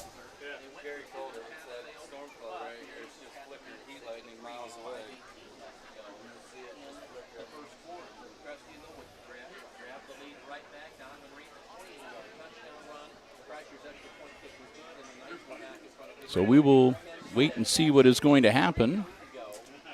Again, we'll update you a little bit on some of the things that are going to be coming up here on Hicksville Community Television. Tomorrow, we will be wrapping up our coverage from the 2021 run of the Defiance County Fair at the fairgrounds in Hicksville, Ohio. With the Demolition Derby, that takes place in front of the grandstand. If you want to come out to the fairgrounds on Saturday, the gate price is only $2 for the day, and kids under 12 get in for free. And the Demolition Derby in front of the grandstand starts at 6 o'clock, and we'll be there with the coverage for you here on Hicksville Community Television. We'll have that live stream on our Hicksville Community Television Facebook page. And then we're going to take Sunday off. I'm ready for a break. So, Monday is the first day of school for Hicksville Exempted Village Schools, and they always have some special stuff planned, primarily for the elementary kids. If you're not familiar with Hicksville schools, they are a preschool through 12. It's all inclusive. They have K through 12, so they have an elementary wing and a junior high wing and a high school wing, and so that'll be the first day of school. And there's some junior high volleyball we're hoping to cover on Monday afternoon starting at 5 o'clock, as the junior high girls will be hosting North Central for a 7th and then an 8th grade match. On Tuesday, I'm going to see if I can twist Brian's arm to come with me out to Aces Field, the high school football stadium, for some junior high football action against Ayersville at 5 o'clock. And if not, we've also got junior high volleyball hosting Eastside out of Indiana at 5 o'clock on Tuesday as well. So, all right, that's good news. In case you did not hear that, the officials have just announced that after reviewing, they have determined that the weather and the storms, whatever, are not any type of threat to the field here at Crestview, and therefore the game will go on, which is really good news.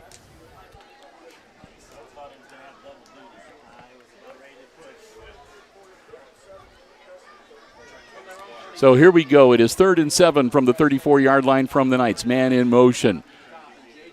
JJ dropping back to throw. He gets away from one defender, puts the ball in the air. It's going to be way out of bounds and incomplete, and that'll bring up 4th down. It looked like he was trying to dial up Aiden Lichtensteiger for the as his receiver, but he overthrew him by about 8 or 9 yards. I mean, it was well out of bounds. So 10 minutes exactly now on the third quarter clock after the incomplete pass. 4th and 7. And the Knights are going to drop back to punt, and the Aces are going to get ready to get the football back, down by 13. There's the kick, end over end, and the Aces are just going to let it bounce, and the Knights will down it at about the 34-yard line of the Aces, and that's where Hicksville will take over, 1st and 10.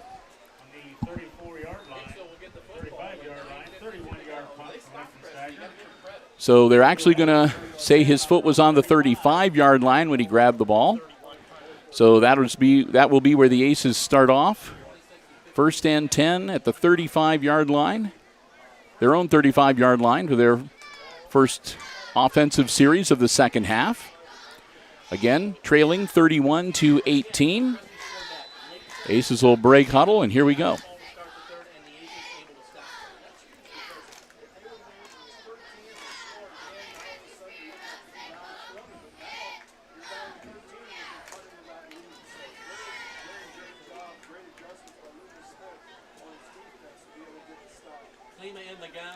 So Klima works the shotgun. High snap, jumps up, gets it. Quick pass, caught. That's Balzer. Balzer, a little shake and bake move, and Balzer turns the corner, powers forward to about the 35-yard line, which was the line of scrimmage to begin with, and he gets brought down right about there. So no gain on the play. Well, maybe they'll give him a yard.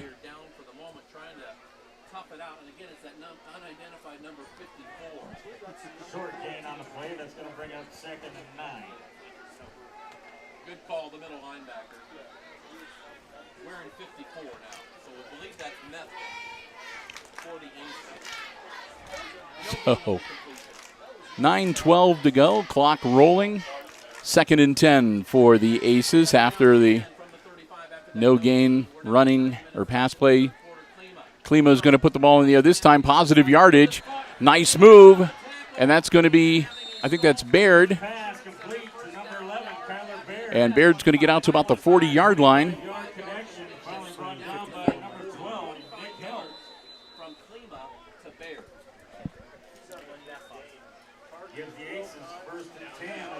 So that'll move the chains for Hicksville. And we got an official timeout. We got an ace down on the, and that is Methvin, Nolan Methvin. And it looks like he might be cramping up. And on a hot, humid night like tonight, that's not to be unexpected. Trainers will go out to take a look at him. Nolan Methvin, big game last week in the Austin Patrick area. Had 5 tackles and a fumble recovery. He's a 5-0. And again, we'll thank you for joining us while we got a timeout on the field for injured player. They pop him up. They'll march him off. Looking good. So Methvin will walk off under his own power. That's good. It looks like, again, he might have just, Charlie Horst cramped up a little bit. 8:54 left in the third quarter. As we've had a lot of starts and stops in this quarter. With worrying about possibly seeing some lightning in the distance and injured players and penalties. So here we go. Aces up to the line of scrimmage. They've got a 1st and 10. The ball on the Knights' 40-yard line. Klima dropping back to pass again. Short one, and it's up in the air, almost intercepted. It was tipped up into the air, and a diving catch attempted by Crestview, but it hits the turf. Incomplete pass, and Aces fans can breathe a sigh of relief. Crestview by 13 here at home. Hicksville trying to get a little closer. They're down to the 9-40-yard line. Look at the second. Aces looking to close the gap on this 13-point deficit, staring them in the face right now. 2nd and 10. Klima, one back behind him. 3 out. Nope. Klima going to get taken down, and the ball is loose. Everybody's scrambling for it.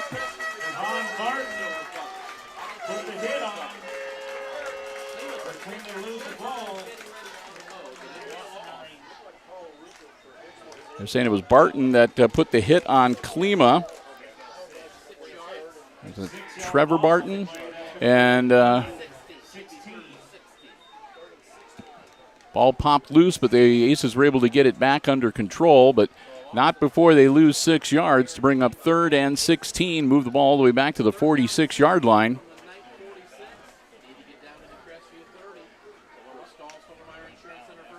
Klima, quick pass caught by Baird. Baird diving forward, and he's not going to make first down yardage, but he'll get close. Baird gets down to about the 34-yard line. And that'll bring up a 4th down and 4 for Hicksville. And again, decision time. 7:23, and well, not a much of a decision here. The Aces are going for it. Klima, quick, hit, and incomplete. They tried to snap the ball quickly and maybe catch the defense a little bit off guard, and the pass just a little bit off, and the intended receiver, I think, was Taylor, number 12, not able to catch it. So the incomplete pass means that the Aces turn it over on downs, and the Knights take over 1st and 10 on their own 34-yard line. 7:12 to go here in the 3rd quarter. Crestview up by 13, and they've got the ball back on offense.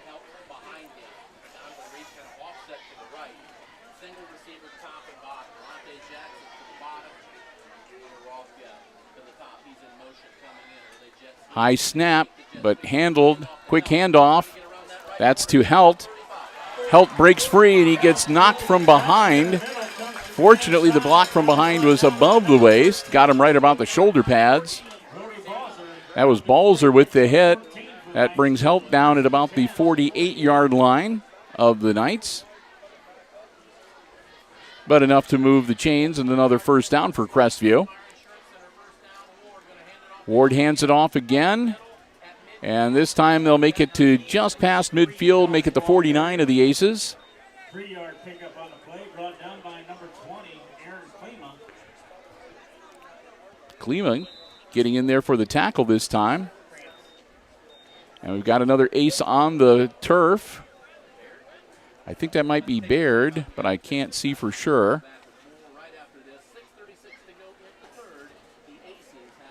As the Aces have their 2nd injury timeout here tonight. Methin with the looked like a kind of a cramp a little bit earlier.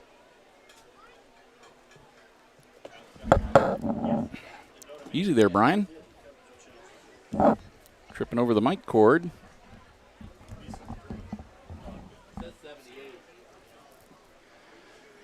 So again, I can't really see because of the way the player is laying who is the one down on the turf.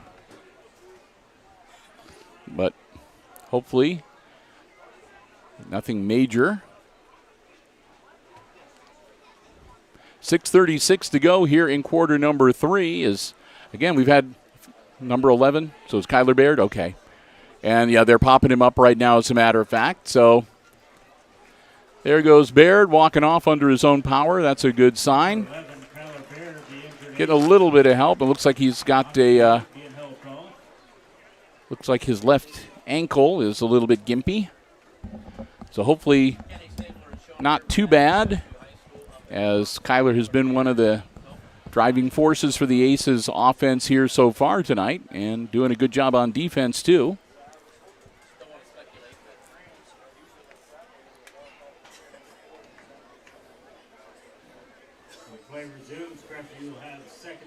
So it'll be the Knights' ball, 2nd and 7 from the Aces' 49-yard line when we get back into play here. With 6:36 to go in the 3rd quarter.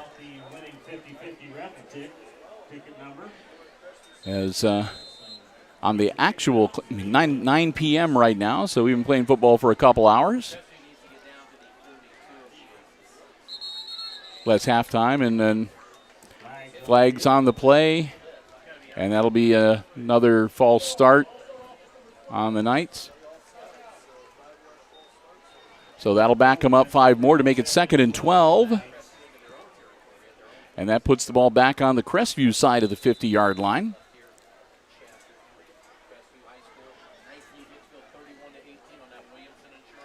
High snap, and it's loose on the turf, and the Aces fall on it, and they get the turnover. Hicksville recovers the fumble on the bad snap. Taylor with the recovery, as Ward could not handle the high snap that time. It bounced off his hands, hit the turf, and again, Aces dive on it. So that's the first turnover of the game, and it goes the Aces' way as they'll take over 1st and 10 on the Crestview 46-yard line. So the Aces looking to make something happen here and make this turnover count. 6:14 to go and just about halfway through our third quarter of play here tonight.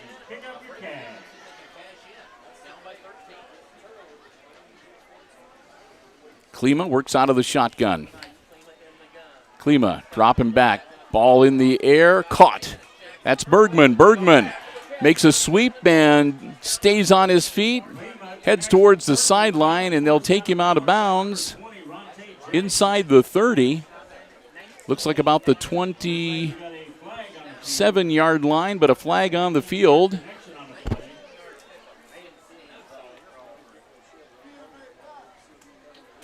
So we'll see what's going on with that.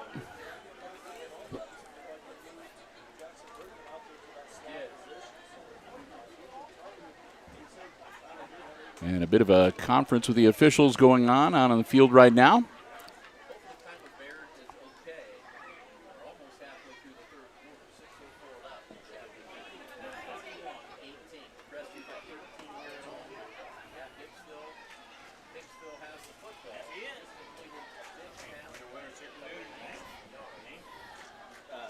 So the Knights are backing up, and they're going to wave it off. No flag. The play will stand.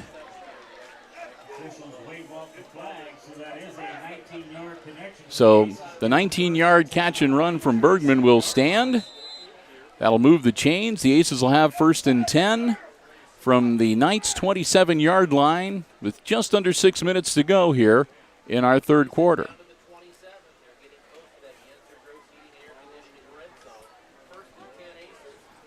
So the Aces with a fresh set of downs. One back behind Klima. He's got 2 out on either side of the line.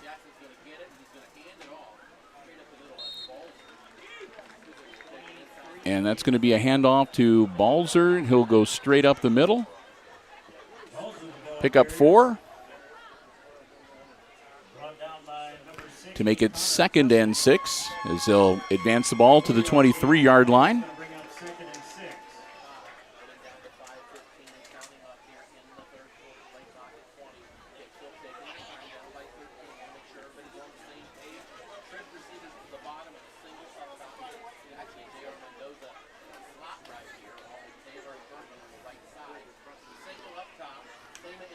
Klima, another handoff, and another positive gain. And again, Brody Balzer wearing number 13, pounding forward to give the Aces a 3rd and 1 and get into the red zone. This one's going to be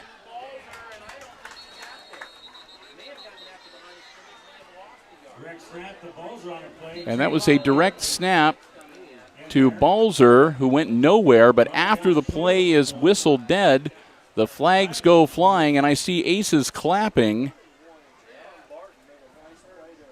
So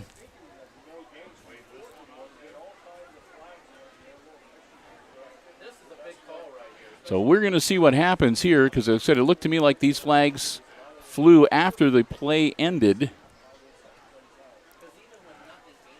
Right now, it's 4th and 1 with the ball. Again, he only got back to about the line of scrimmage, the 18-yard line.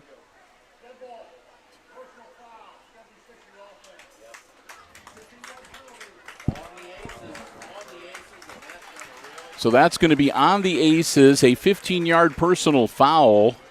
That'll move the ball back to the 33-yard line.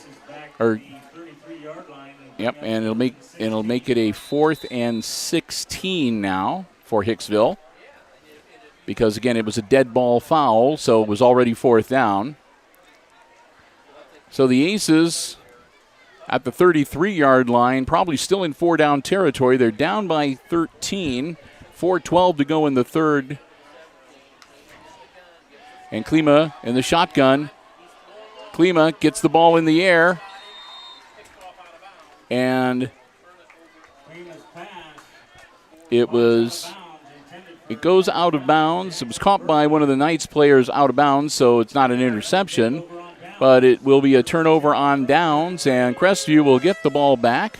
They'll have it 1st and 10 on their own 33-yard line with 4 minutes and 2 seconds to go in our third quarter.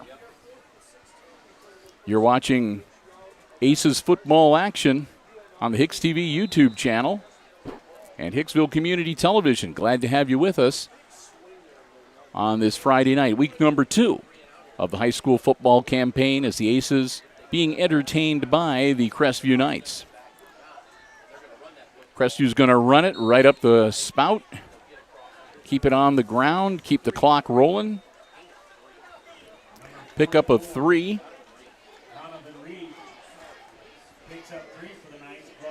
And that was Reith, number 44, with the carry. Again, a gain of 3. Get the ball out to the 36-yard line where it'll be 2nd and 7 for Crestview. Again, they can take their time, and the clock is on their side here, up by 13. They can afford to keep it rolling. Ward, man in motion. Ward gets the snap. Rolls out, puts the ball in the air. Off the hands and incomplete, intended for Aiden Lichtensteiger. And Lichtensteiger could not hang on to it. Incomplete, and that'll make it 3rd and 7 for the Knights.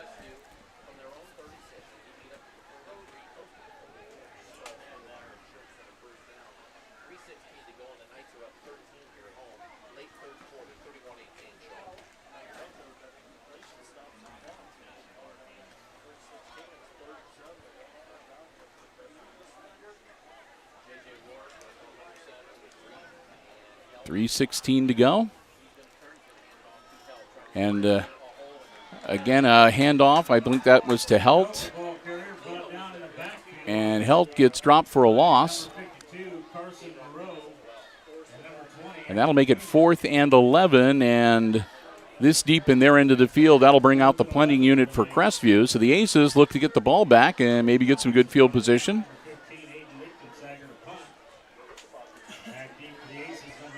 Balzer drops back deep for the Aces. He's putting himself right about the 35-yard line. There's the punt. And it hits the back of one of the defenders going downfield for Crestview. Bounces off his back and rolls down field a bit. The Aces falls on it.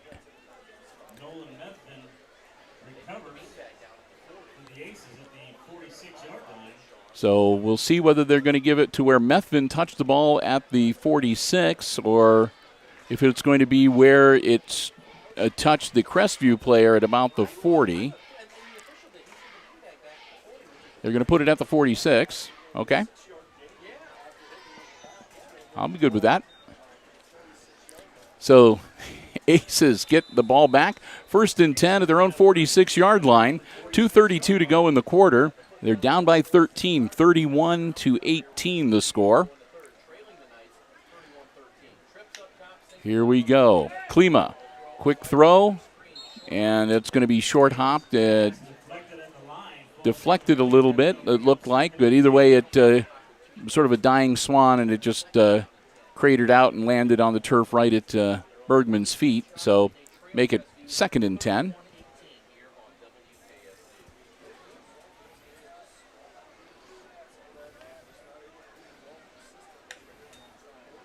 Again, Klima looking. Klima's going to hold on to it himself. He tucks it under, and Aaron's going to get out near the 50-yard line before he's corralled by the Knights. Going down by number 64, Dylan Barraclough, and number 53, Weston Ludwig. 3-yard gain on the play. That's going to bring up 3rd and 7. So it'll be 3rd and 7 now for the Aces. High snap. Klima holds on to it, hands it off. And not enough for a first down, but more forward progress.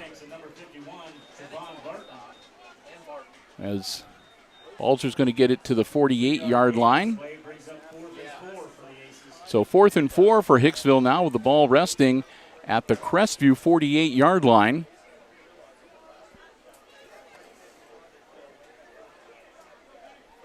Dylan Barricklow, the defensive back, is responsible for those last 2 tackles against the Aces. They need 4. Klima puts it in the air. He's got his 4 yards and a little bit more as they'll go inside the 40. J.R. Mendoza makes the grab and gets to about the 38-yard line to move the chains for the Aces. 10-yard connection on the play gives the Aces 1st and 10 at the 39-yard line. So they put the ball actually at the 38-yard or the 39-yard line, where it is 1st and 10 Aces. With under a minute to go in quarter number 3. Klima again works out of the shotgun, and it goes over his head, and he's going to have to eat it again. And that time I think that the Knights might have got it. It looked like one of the Crestview players was diving in, and he might have slid underneath Klima to get his mitts on the football. But the officials say no, Klima retains possession. So again, the Aces kind of shoot themselves in the foot, and they'll back it up to their own 47-yard line now, where it'll be 2nd and 24. Ouch. They'll see if they can get one more play in before the 3rd quarter ends. Klima, high snap, but he hangs on to it. Klima, though, is going to get decked. That was number 50.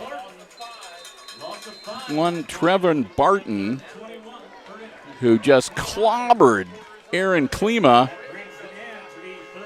It'll be a 3rd and 29 for the Aces at their own 42-yard line when we resume action. The 4th quarter coming up right here on HIX-TV. While we've got the time here between quarters, again, we want to say a huge thank you to our football broadcast underwriters, the Jim Schmidt family of automotive dealerships in Hicksville, Ohio, Jim Schmidt Chevrolet Buick, Jim Schmidt Ford, and online at jimschmidtauto.com. Remember, if you're in the market for a vehicle, whether you're looking for something that's brand new or pre-owned, be it a car, truck, van, or SUV, you owe it to yourself to stop by. Check out the great selection they have on the lots at the Jim Schmidt family of automotive dealerships right in Hicksville, Ohio. Or you can check out the entire dealer inventory online anytime at jimschmidtauto.com. Don't see what you're looking for? Let the folks at Jim Schmidt know what it is you're interested in. They always do their very best to find you exactly the car that you are looking for and one that will really fit and suit your family's transportation needs. It's all about service before, during, and after the sale at the Jim Schmidt family of automotive dealerships in Hicksville, Ohio. Again, that's Jim Schmidt Chevrolet Buick, Jim Schmidt Ford, and online at jimschmidtauto.com. So proud to have them as our football broadcast underwriters here on Hicksville Community Television. Cannot thank them enough, especially when we make the road trips like we're doing tonight, because their underwriting support helps us a lot in making our traveling possible. So we've got 12 minutes to go in regulation, at least, in this football game. Aces are down by 13 heading into the 4th quarter. Crestview has 31 points on the scoreboard. The Aces 18, but Hicksville has the ball. Although they've got a country mile to go, a 3rd and 29. Klima dropping back. Dumps it over the middle, and it's dropped. Bergman can't hang on to the pass, and they'll bring up 4th down and 29. It's on the Aces side of the field. I think they may have Bergman drop back and punt it away. 11:56 to go in the game. And Bergman getting ready to punt it to the Knights. Going back deep, number 20, Ronte Jackson. Bergman, it's a high, short punt. It's going to come down and take a Crestview bounce. That ball actually came down and hit at about like the 41 or 42-yard line and bounced towards the 45. And I think that's about where the Aces downed it at the Knights' 45-yard line.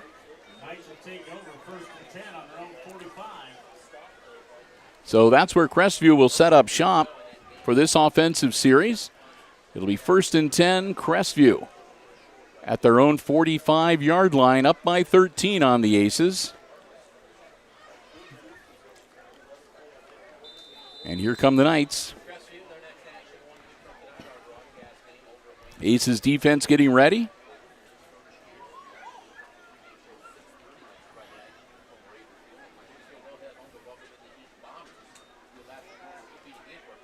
Quick handoff. Up the middle he goes. Gain of about 5.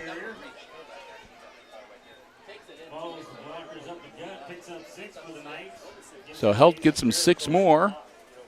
Make it 2nd and 4.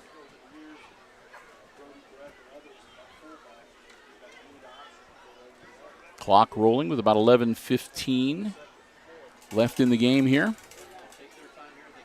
J.J. Ward up under center.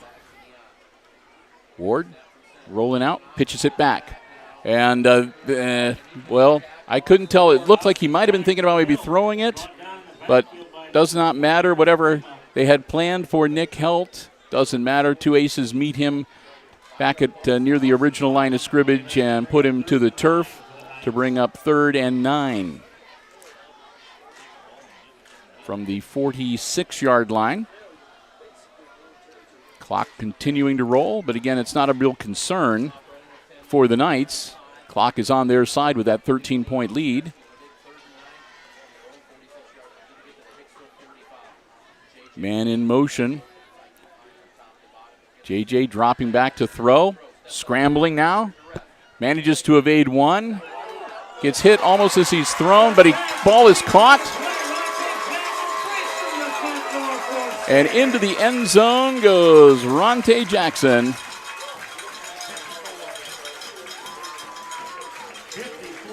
So a 54-yard completion. Jackson goes into the end zone, and that makes it 37-18, and really puts the Aces in a tough spot.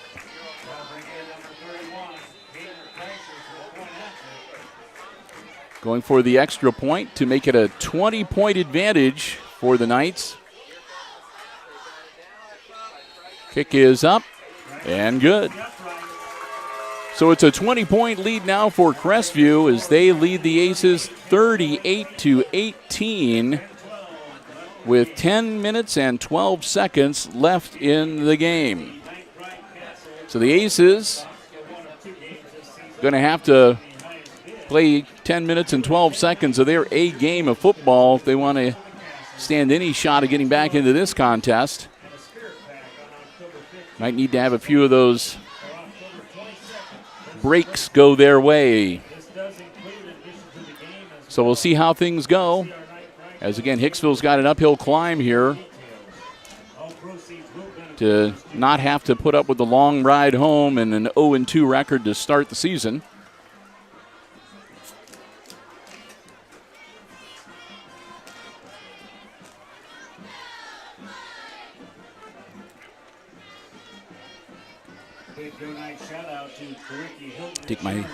Take a little break there to wet my whistle with a little pull on my soda bottle.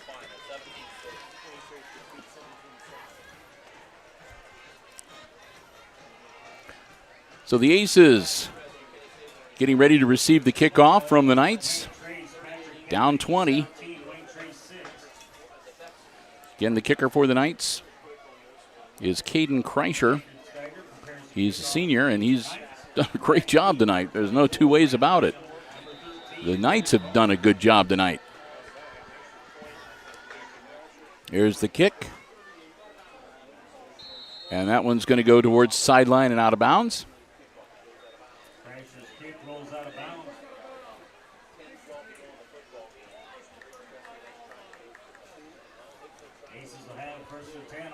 So with the ball going out of bounds, they'll throw the flag, and the Hicksville Aces will get the ball 1st and 10 on their own 35-yard line.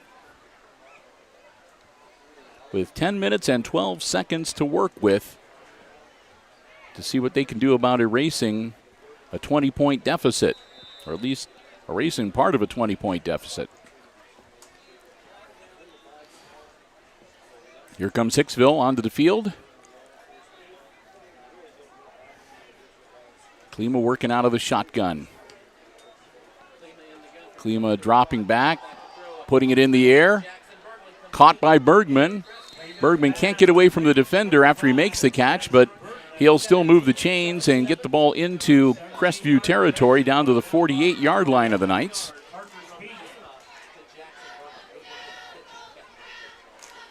Aces will have first and 10 on the 48-yard line.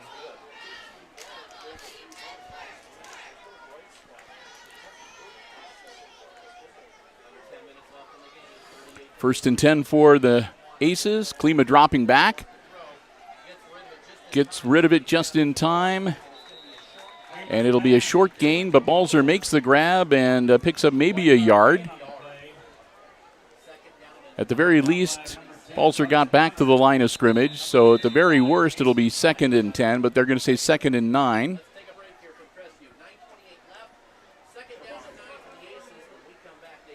And we've got another official timeout as we've got another player down on the field. Looks like this time it's one of the Crestview players. And again, hopefully, with the heat and the humidity and everything going on, hopefully it's just some dehydration, some cramping. We'll wait and see. We saw Methvin have to come off earlier, and he's back in the game. And haven't seen Baird back in, I don't think. It looked like he might have banged up his shin or his ankle, and they helped him off the field. But they'll work on the Crestview Knight. 9:28 to go in the contest here. And they'll stretch his leg out a little bit, and they'll get up and help him off the field. That was Trevin Barton. And he will have to come out for at least one play.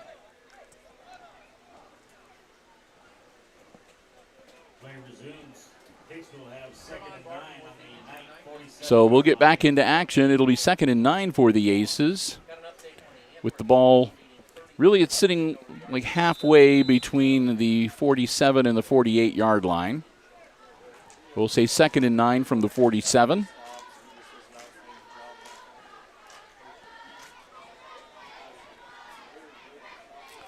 Klima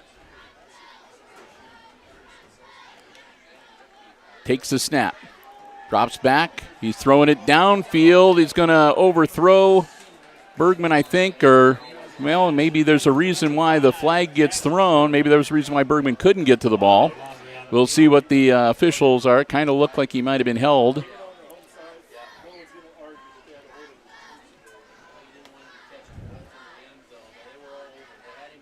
So Bergman, with his height and his speed, is a real threat as a receiver.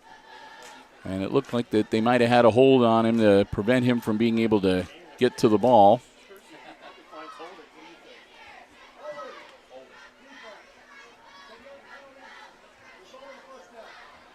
So it'll be a 10-yard penalty against the defense for holding and an automatic first down for the Aces. They'll move the ball down to the 37-yard line,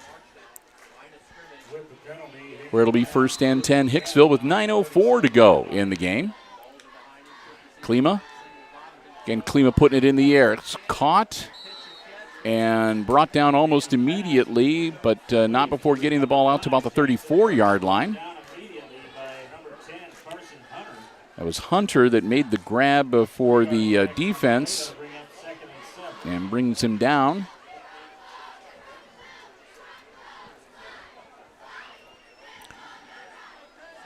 Three out wide on the near side towards us. And a flag on the field. And that usually means a false start.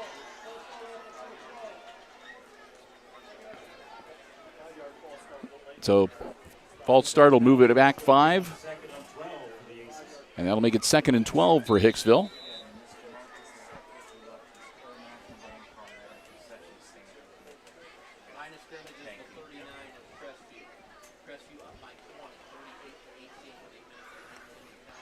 Klima. Hand off on the inside. And back to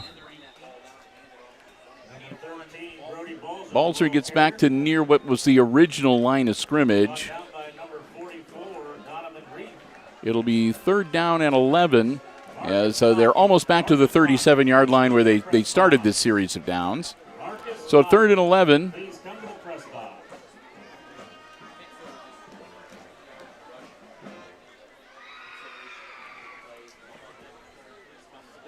There we go. Klima dropping back in traffic, gets the ball away. Incomplete. Looks like he might have get bumped before he could let the ball go, or while he was letting the ball go. And that'll bring up 4th and 11 for the Aces. That's going to bring up 4th and 11.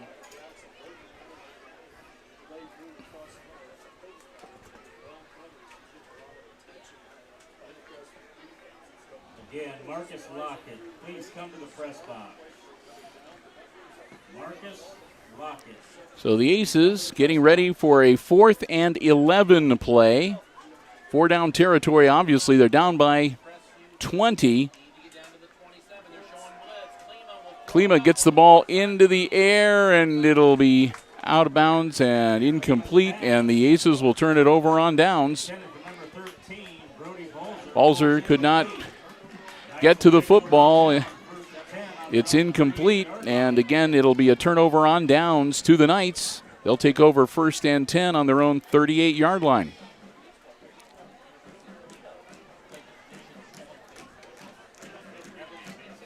$7:25 to go, and Crestview would love to be able to just put together a kind of a sustained drive, keep it on the ground, keep that clock rolling.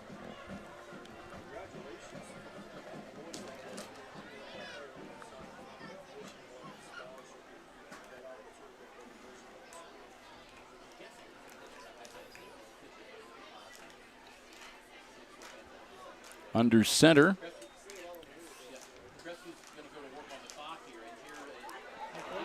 And all the way down, that was Carson Hunter that got the handoff from Ward, and Hunter found a nice hole and then got out to the sideline, and he motors downfield. That'll move the chains as they're going to take it all the way down to the Aces. It looks like about the 18-yard line, 1st and 10, Crestview. 7:14 to go.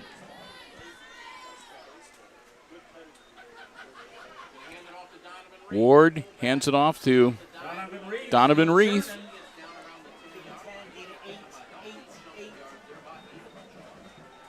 And Reith will pick up 8. That'll make it 2nd and 2 at the 10-yard line. 8-yard gain on the play. That's going to bring up 2nd and 2. Extra ID on you?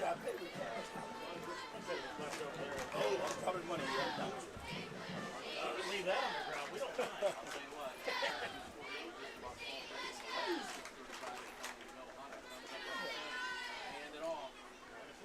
What was it?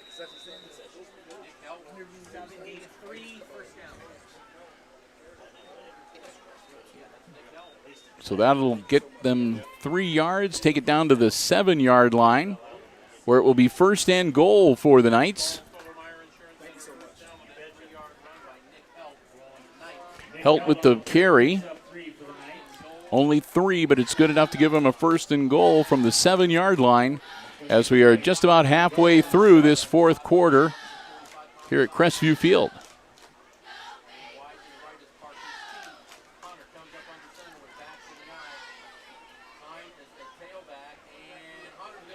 Hunter, who's in at quarterback now, or at least he was under center for that play.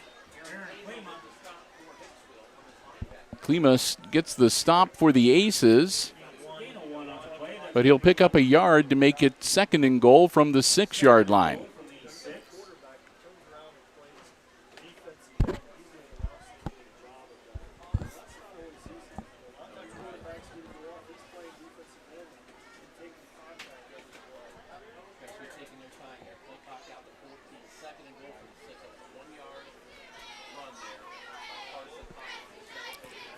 Second and goal now. Again, Carson Hunter.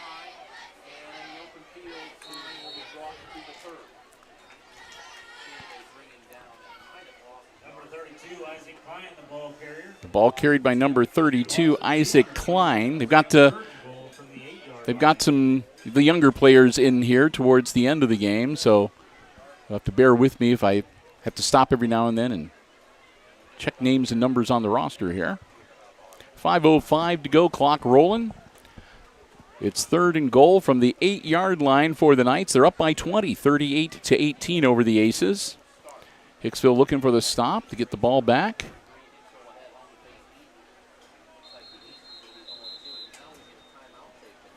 And we're going to have a timeout on the field.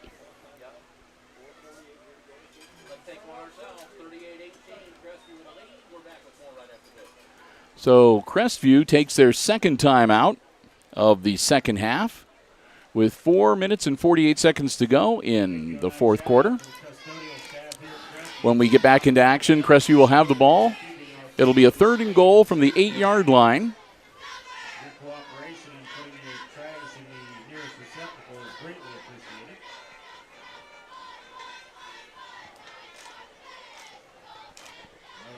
Shout out to all the sponsors in the fall sports program.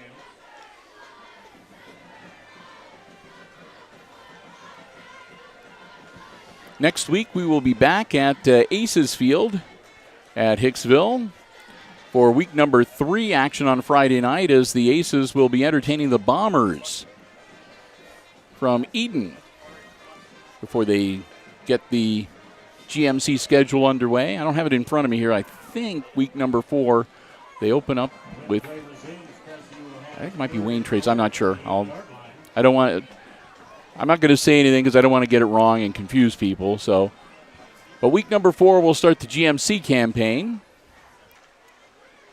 And we still have one more week of non-conference action before then.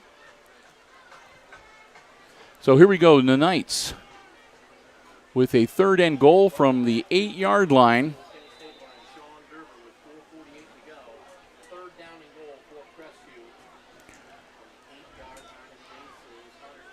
And the ball loose on the field. There's a fumble on the play. And it was number 32, Isaac Klein, that fell on it. So that'll make it 4th and 13. And we'll see if the field goal unit comes out.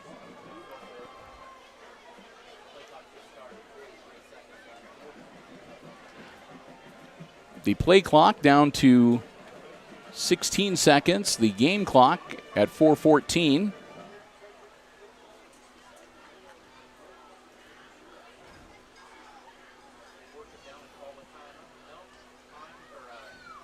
And Hunter gets the snap, and he's going to get taken down. I think that was Methvin that got him. So Carson Hunter takes the snap, and he'll get taken down by number 54 for the Aces, Nolan Methvin. And so that'll put the ball at the 25-yard line with 4 minutes exactly on the game clock, and the Aces will have the ball 1st and 10. So back on offense for Hicksville. 4 minutes to go in the contest.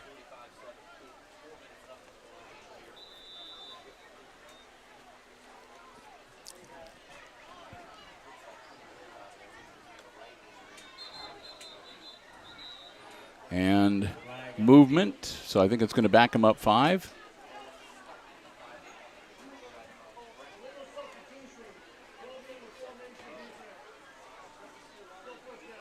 Oh, nope, that's going to be on the defense, an illegal substitution resulting in an illegal formation. So that'll make it 1st and 5 for the Aces.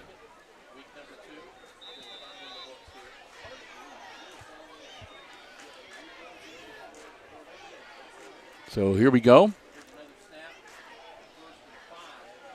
And they come up with the ball and into the end zone.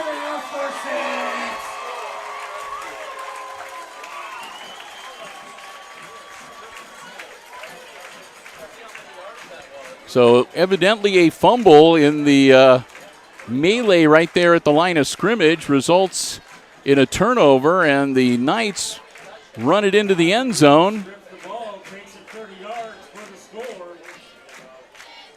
So a 30-yard touchdown on the strip ball for the Knights to make it 44-18.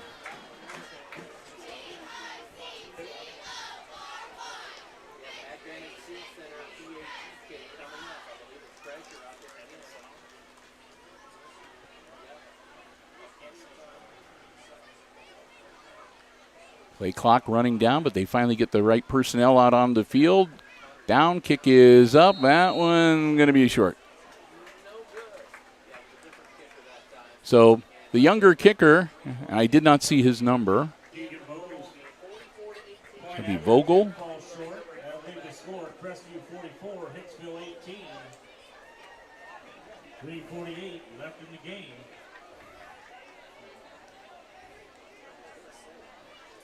Nope, that was Kagan Bogle. I'm sorry. Kagan Bogle. Knights fans, if you didn't get enough of the football activity tonight, So the bottom line is the score remains 44-18. kickoff tomorrow. 3:48 to go. And this one pretty much all over but the shouting for the Aces here. And the Aces won't be doing a lot of the shouting. It'll be the Crestview fans shouting here tonight, as they're going to come away with a win. Again, the Aces will have some of their younger players out, give them some varsity playing time experience. Number 9, Ashton Sennel. Number 13, Brody Balzer. And number 24, Grant Langham.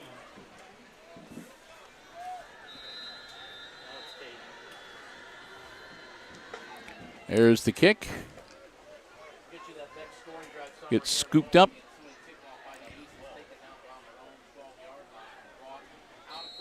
And that'll get out to about the 25-yard line or so. I think that was Balzer that made the. Yep, Balzer was the carrier. Back 14 yards before he's brought down by a host of Knights. So Brody Balzer will return the ball about 14, 15 yards, get it out to the 26-yard line where the Aces will set up shop, 1st and 10. Hicksville still has all 3 of their timeouts. They can stop the clock if they want to. 3:41 left on the game clock. And again, the Aces down by 26.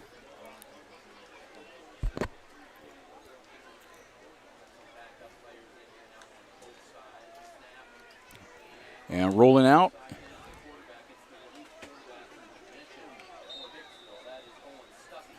And Owen Stuckey, number 15, is in as the quarterback. Again, to get himself some experience. And he gets dropped for the loss. It's 2nd and 14 now. Ball at the 22-yard line. Clock rolling.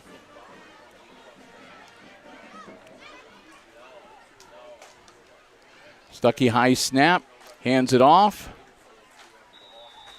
Not much there.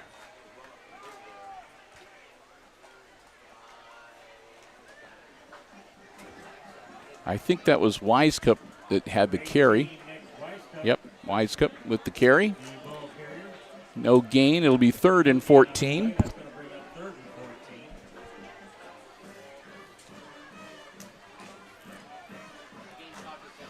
So the Aces, with the younger players in the game here to finish it out.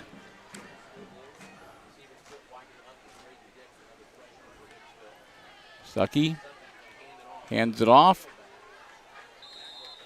And I think that was Metz. Nope. It was Graber, excuse me. Bronson Graber, number 3. I thought it meant Metz, number 6, but it was number 3. Graber.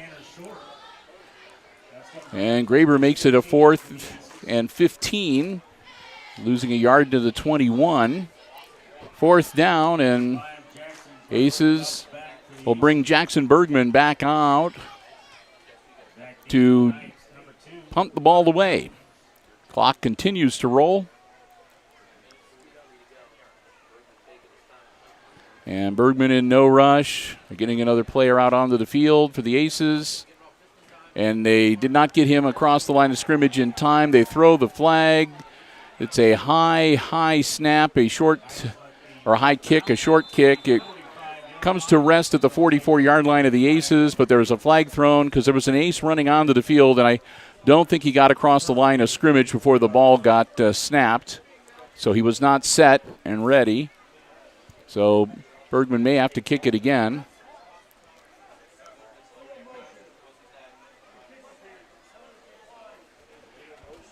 But nope, Crestview is anxious to wrap this one up tonight too, so they're going to decline the penalty. Ball will be placed where it came to rest, the 45-yard line. And that's where the Knights will take over with a minute and 25 to go in the game, leading 44-18. Couple of knees should pretty much do it, I think. Oh. So here come the Knights. Up to the line. Carson Hunter, number 10, their backup.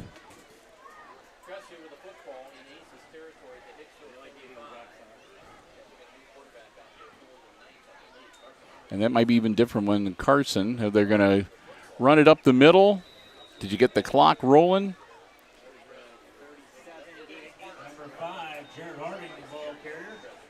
And I think that's Ryan Sowers. Ryan Sowers is the quarterback now. He's a freshman, wearing number 9, bringing this game to a close for the Knights as we go under a minute.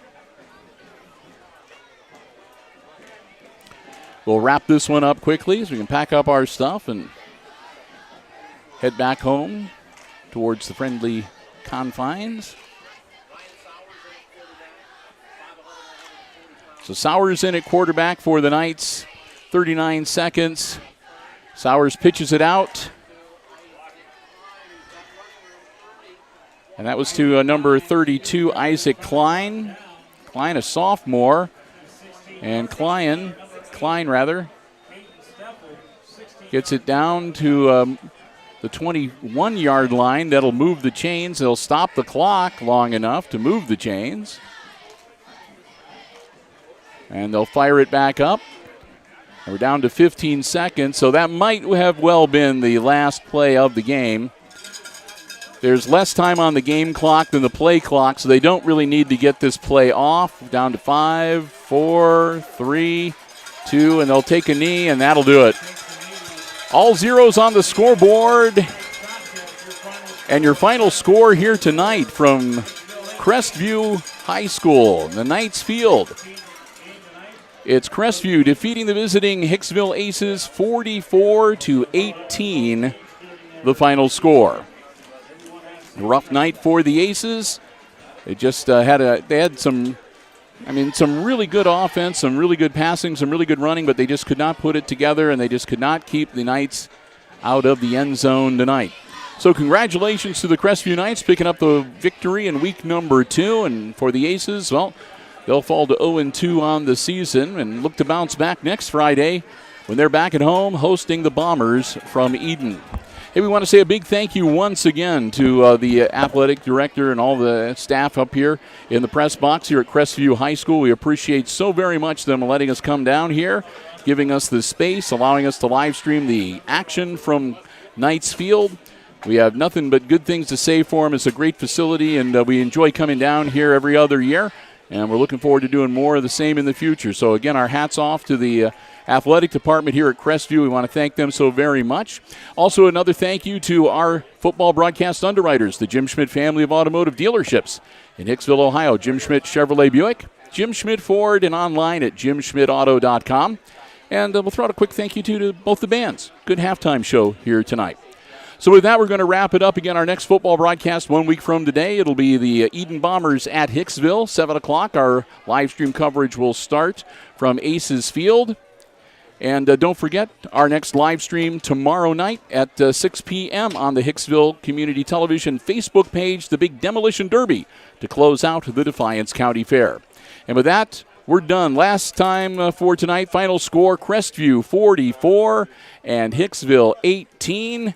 with that, we're headed home. For Brian Williams running the iPad Pro camera, I'm Bill Murphy with Hicksville Community Television, wishing you a good night and good sports.